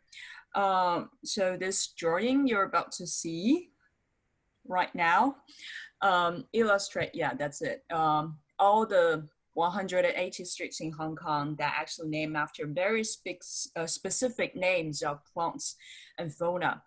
Was actually, most of them had a lot of things to do with the colonial history and the development of the city itself during the last more than 100 years, like during the development of Hong Kong. And along with the research of this work, I also encountered a lot of materials that talks about how colonizer control the plant, and they take it as a very sufficient way of colonizing. So in the work Columbus of Horticulture, which is this dome animation, it tells stories of incredible occupation called Plant Hunter, who during the expansion of European imperialism, they travel to different continents and bring the species that is never seen in Europe back to the European continent. And for those species that are very familiar to like all of us today, like green tea tree seed, like rubber tree seed, like or orchid seed, they are actually very representative of incidents of plant imperialism. And as for the naming of this work, Columbus of Horticulture, we know that Columbus, well, he's the first. There's a lot of like arguing, saying like whether he's first person to find America, because there are also like some research saying like a lot of people arrived at the continent before Columbus did. But my understanding is that they're only after Columbus reached America and did globalization and circulation of the things happened. So Plant Hunter, they not only found those objects, make use of them, and make the circulation of those species in the worldwide. So they play as, those plant hunters play as Columbus of horticulture. They inevitably become a very very important role of the plant imperialism, and also this practice also brought a lot of like economy profit like during all the process. Yeah, I think that will be it. Thank you.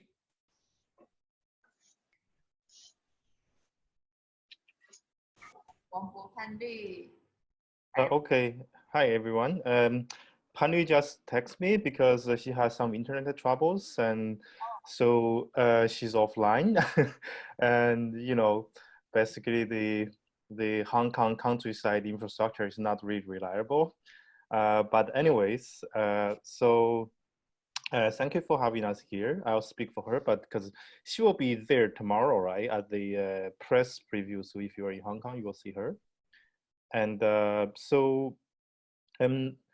this work we worked together on, it's called Miasma Plants Expo Painting, and it's a work I worked together with Panli in the past few years, and as a part of a series of projects and focusing on the spatial politics of Hong Kong and also the nearby Canton area. In this work, Miasma Plants Expo Paintings, we look at how the tropical weather shaped the configuration of Hong Kong as a colonial city. So basically the 19th century theory of miasma, which related epidemic diseases with air, environment, and race, and sort of impacted the way how the sort of vertical segregation of Hong Kong's urban structure came into place. We also look at the archives from the British Botanic Empire. It's a network of plant hunters and naturalists, which Vivi just mentioned about, who collect plants and species from all over the world. In Canton, because of these kind of technical difficulties of preserving plants to survive from this half-year-long journey from Canton to London, many of the British plant hunters actually commissioned Chinese artists, local artists from Canton, particularly a lot of artists from certain factory in Guangzhou, to create plant drawings as an alternative of the plants of the species. So in this work, we try to explore the peculiar relationship between imperialism, colonial expansion, scientific research, race, and also the rights of looking back in the story of the 19th century Canton. So yeah, that's it. Thank you.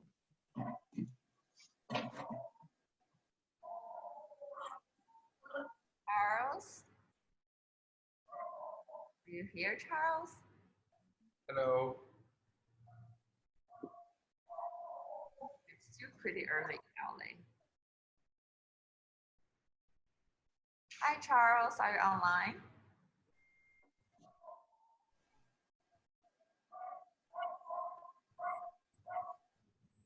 Yeah. Andrew? Hi. Oh, Andrew's here. Thank you so much for having me. I hope you're all doing well in lockdown, and yeah, I'm just honored to be here among these great artists.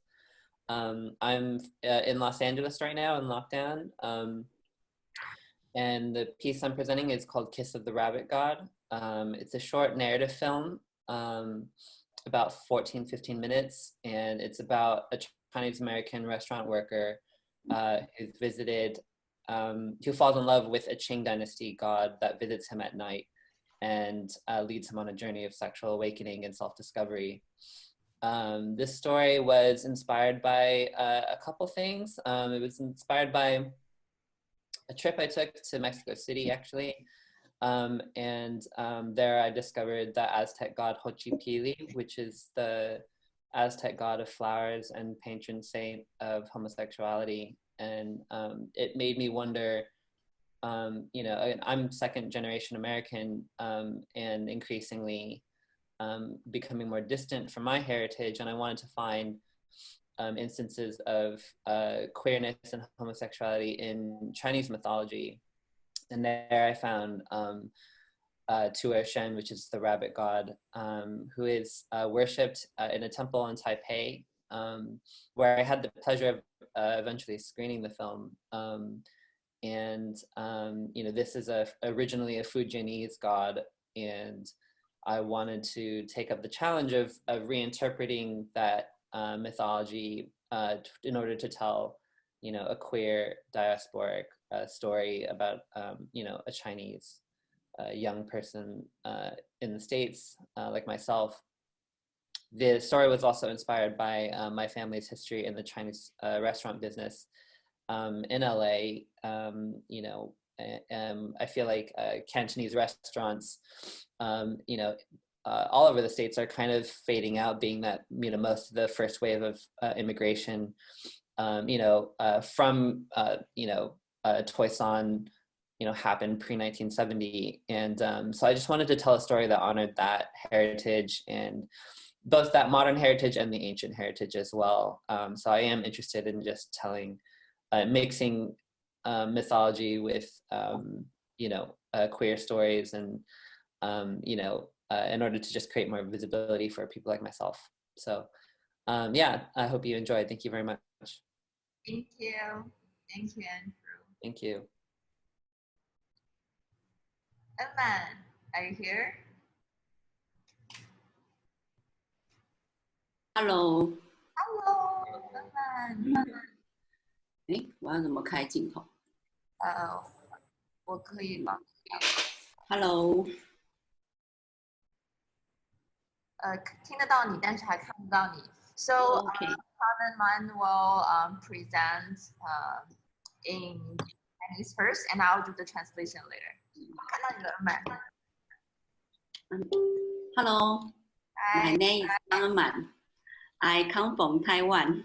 那接下来我要用中文讲，再麻烦安静帮我翻译，谢谢。嗨，然后因为我有一半原住民的血统，但是我从小是在都市长大，大概是10年前才开始会从城市到那种原乡部落，所以我的创作大部分都会比较关注台湾原住民族群。那我在2009到2013年间，一共进行大概6次以蜗牛为主题的发表，然后我等等贴一个就是我自己整理的我的一个文章给大家这样。那我的动机是来自于就是我从小跟我父母离婚的妈妈，那她是排湾族，她在雨天以后都会喜欢捡那个非洲大蜗牛，可能香港啊很多地方都有，下雨天过后都会出现。然后捡来的这个免费的食材还会处理好，然后再分送给无法陪伴的小孩。那之后，就是蜗牛就成为我一个关注的对象跟探讨的界面。那我会先是关心是从我的母系血缘扩散出去的原住民族的讨论，然后进而去爬出我们台湾岛土的历史，然后再去回溯跟世界的关系这样。那到2013年终止以后，到了2019年又开始这个蜗牛旅程。那我就开始去找这个蜗牛是怎么来的。那其实它是从新加坡来的，它的原生地在台湾。那我开始就是先去一趟新加坡，然后以及去想象说它的原生地非洲是怎么样，然后做一个启航的宣示。然后这个作品就是在一园6季中展出的，就是这个阶段的呈现。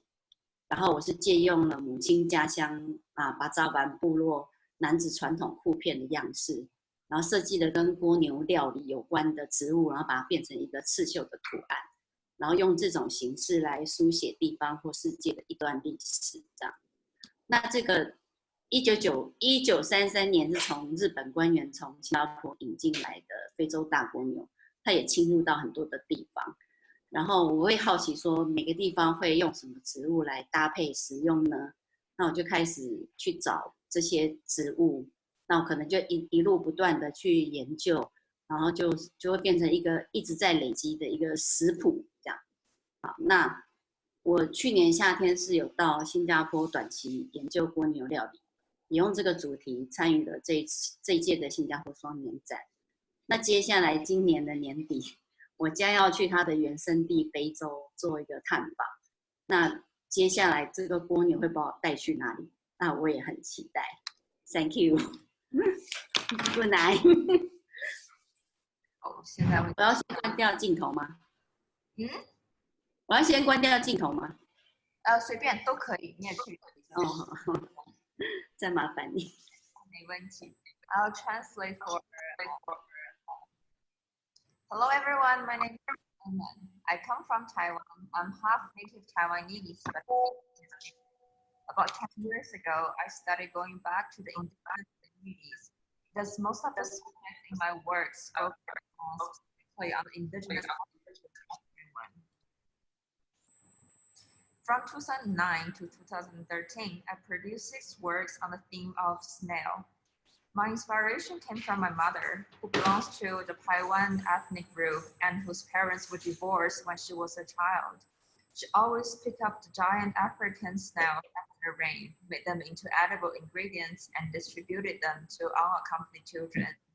Afterwards, the snail became an object of my interest and the medium of my practice. I began by researching the indigenous people who have the family side, and then looked back at the history of the island.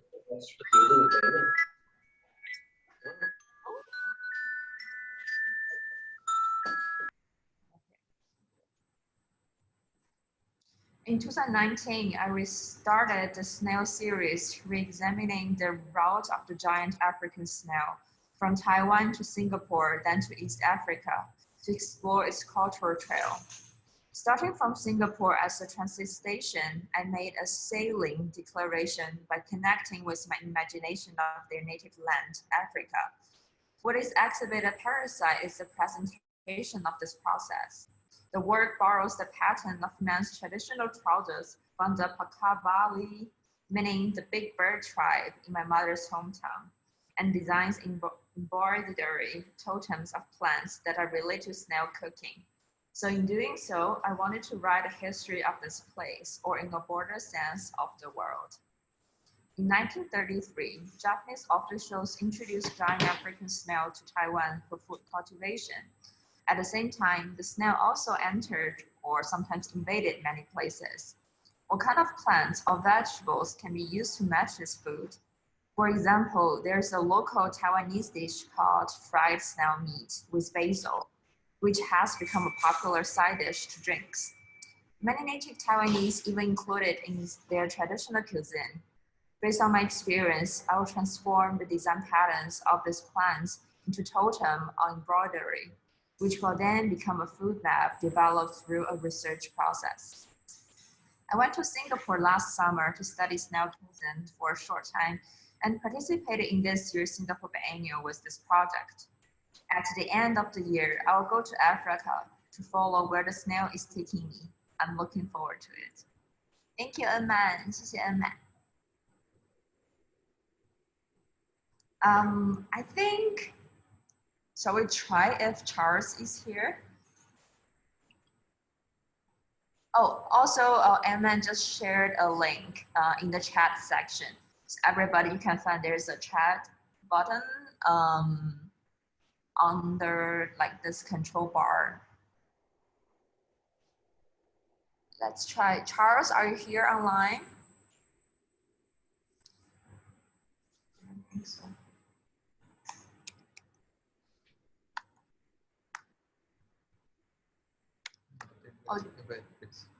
Oh, Julia, are you here? No? Okay, I will try later. Okay. So let's proceed with the program. So we're coming to We're coming to the end of the program, but last but not least, we want to invite Kris Wu from Workshops, design firm in New York City. And well, you're the designer of the team we saw at the very beginning, and also the amazing brochure. So before we have Kris, let's take a look at the teaser maybe again. See some of the people. I think, oh, maybe, yes. Yeah, still 30 seconds.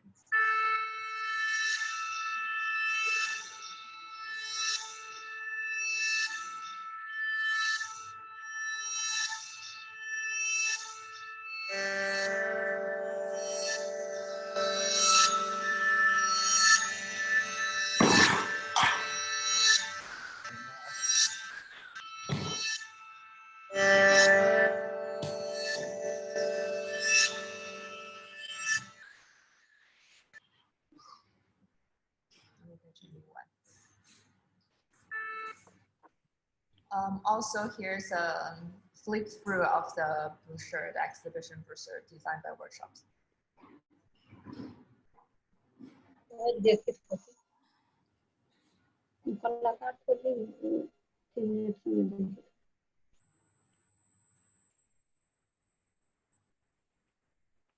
Beautiful, huh? Can't wait to hold it in hand. Kris, are you here? Yes, I am. Hi. Hi, Kris, finally. Hi. Hey, guys.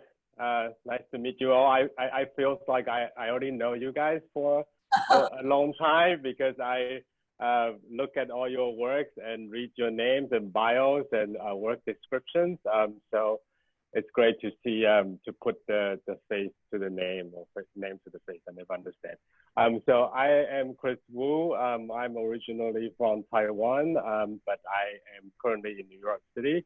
My studio is Workshop, who is working on the graphic identity, the exhibition graphic, and the catalog for the exhibition. So just quickly, quick idea about what the graphic coming around. It's difficult to capture this kind of wide range of work, and everybody's is amazing a collection of artists and artwork. And so I think if you see the title of the show, that's basically the graphic. The typography is constructed by two different typefaces. So one is borrowed from the more kind of orthodoxic terms. It's Art Nouveau, it's Gothic, and it's basically just look like a plan. You can notice like on your name too, some of your first name or last name are set in two different fonts.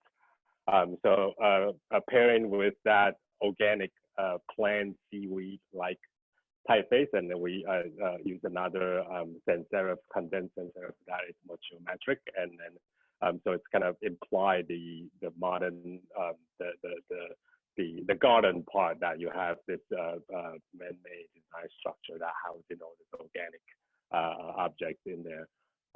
So yeah, I think that's basically what just basically directly responds to the curatorial statement and all the artwork in this. And then yeah, I'm also very excited about the catalog too. And then you guys see the flip through that. Every page or every one of you, your work, your page has a different size of name, different size of artwork, and try to make the artwork as big as possible, as prominent as possible. They're beautiful, but also it's sort of like the in response to the curatorial premises and all the work that slightly of a rejection of what the modernism is about, like graphic design. That every type should be the same size. You should only use a very limited amount of fonts and all that. I think it tries to be more intuitive and design each spread and each page based on in response to the work presented there. And so, yeah, I think it's great to be here, and I hope everyone stays safe. And I can't wait to meet you guys in real life sometime soon. Thank you, Kris. I think we're going to send the brochures to every artist, right? So people will can appreciate your work in hand. Okay. So thank you. So shall we dedicate this last minutes to you guys?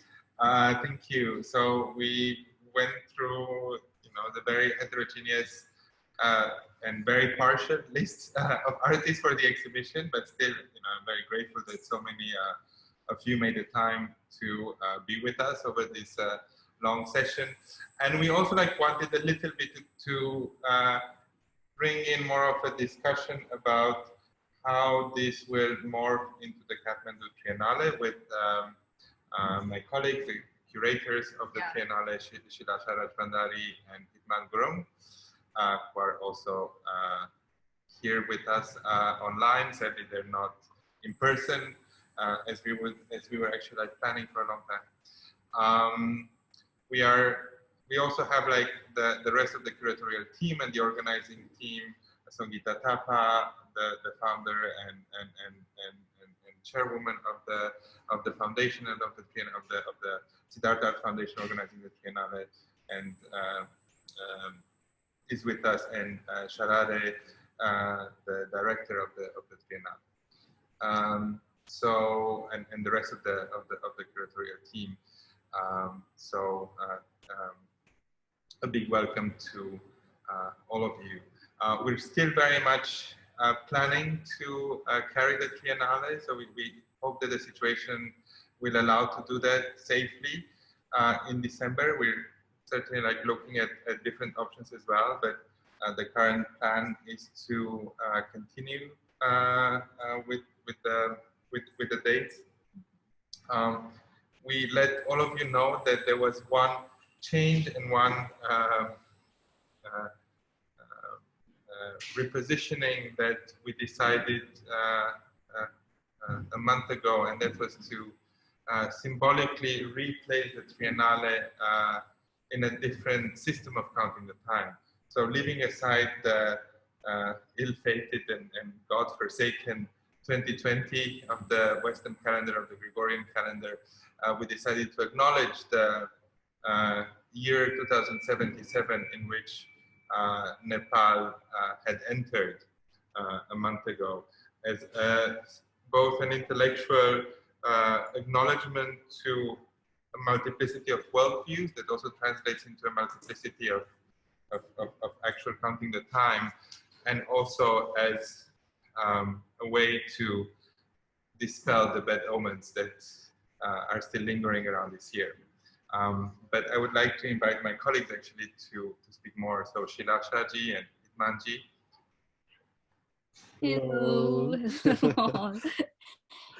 It's really lovely to have you all here. Thank you so much for making your time. This is really, I mean, much needed sort of interaction and solidarity in a way. Kathmandu Triennale, speaking about it, has really been a journey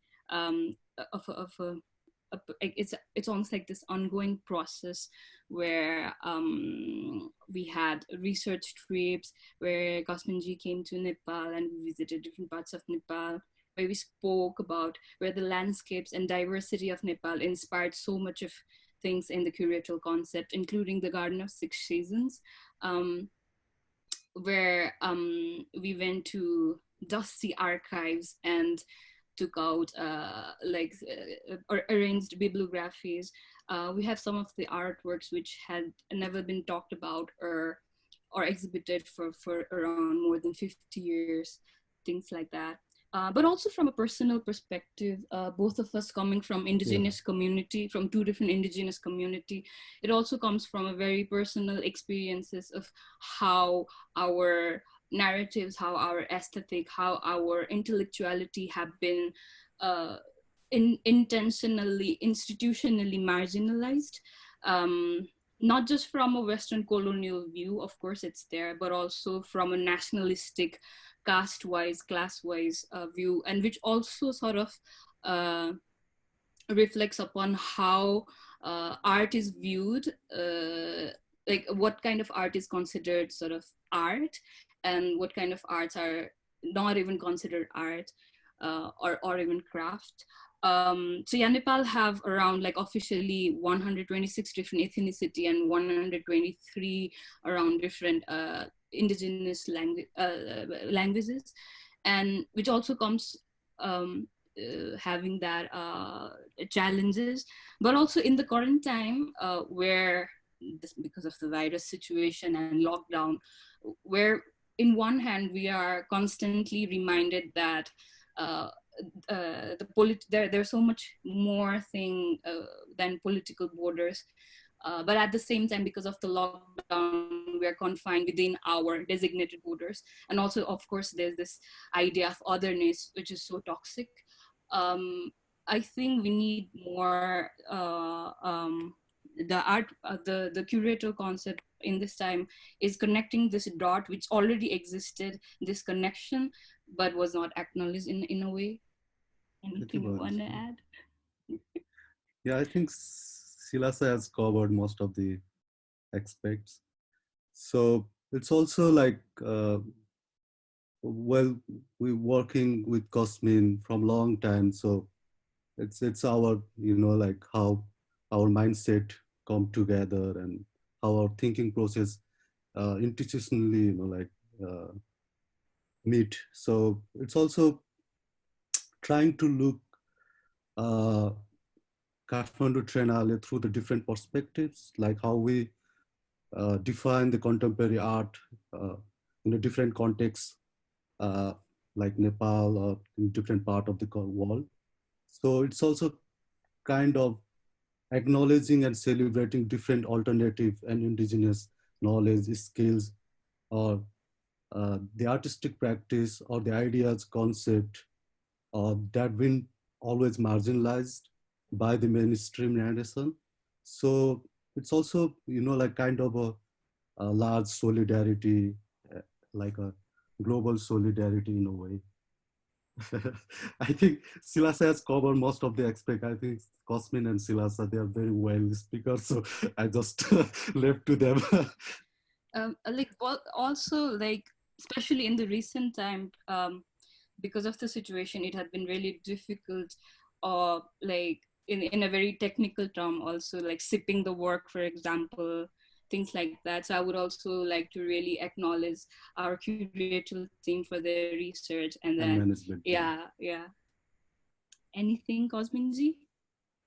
No, it has been a great pleasure as well to share this with you, and it has been also like obviously changing modes now, because you know in the first phase, and you know we were actually like lucky to also have like a relatively long period to work for the Triennale, and you know to have more than a year in which we could travel extensively in Nepal and also outside of Kathmandu, which is I think like was really like particularly important for research, and we'll now have to find a new modality of continuing the work together. But yeah, thank you. I think we said that we will not moderate it ourselves. I think that we wouldn't attempt to bring all this together. I mean, it's the exhibition that does that. It's also the publication that Kris designed that I think offers a different mode of bringing these positions together. So I also like invite all of you to read those. But I think it would still be great to somehow open the floor if there are questions or if there are comments, or if any of you as participants would like to address, you know, after having heard everyone's presentations, or if any of our audience would like to intervene, would be, I think, like happy to open it up for a little bit before, you know, some of us will go to bed and some of you will start the day or go back to installation.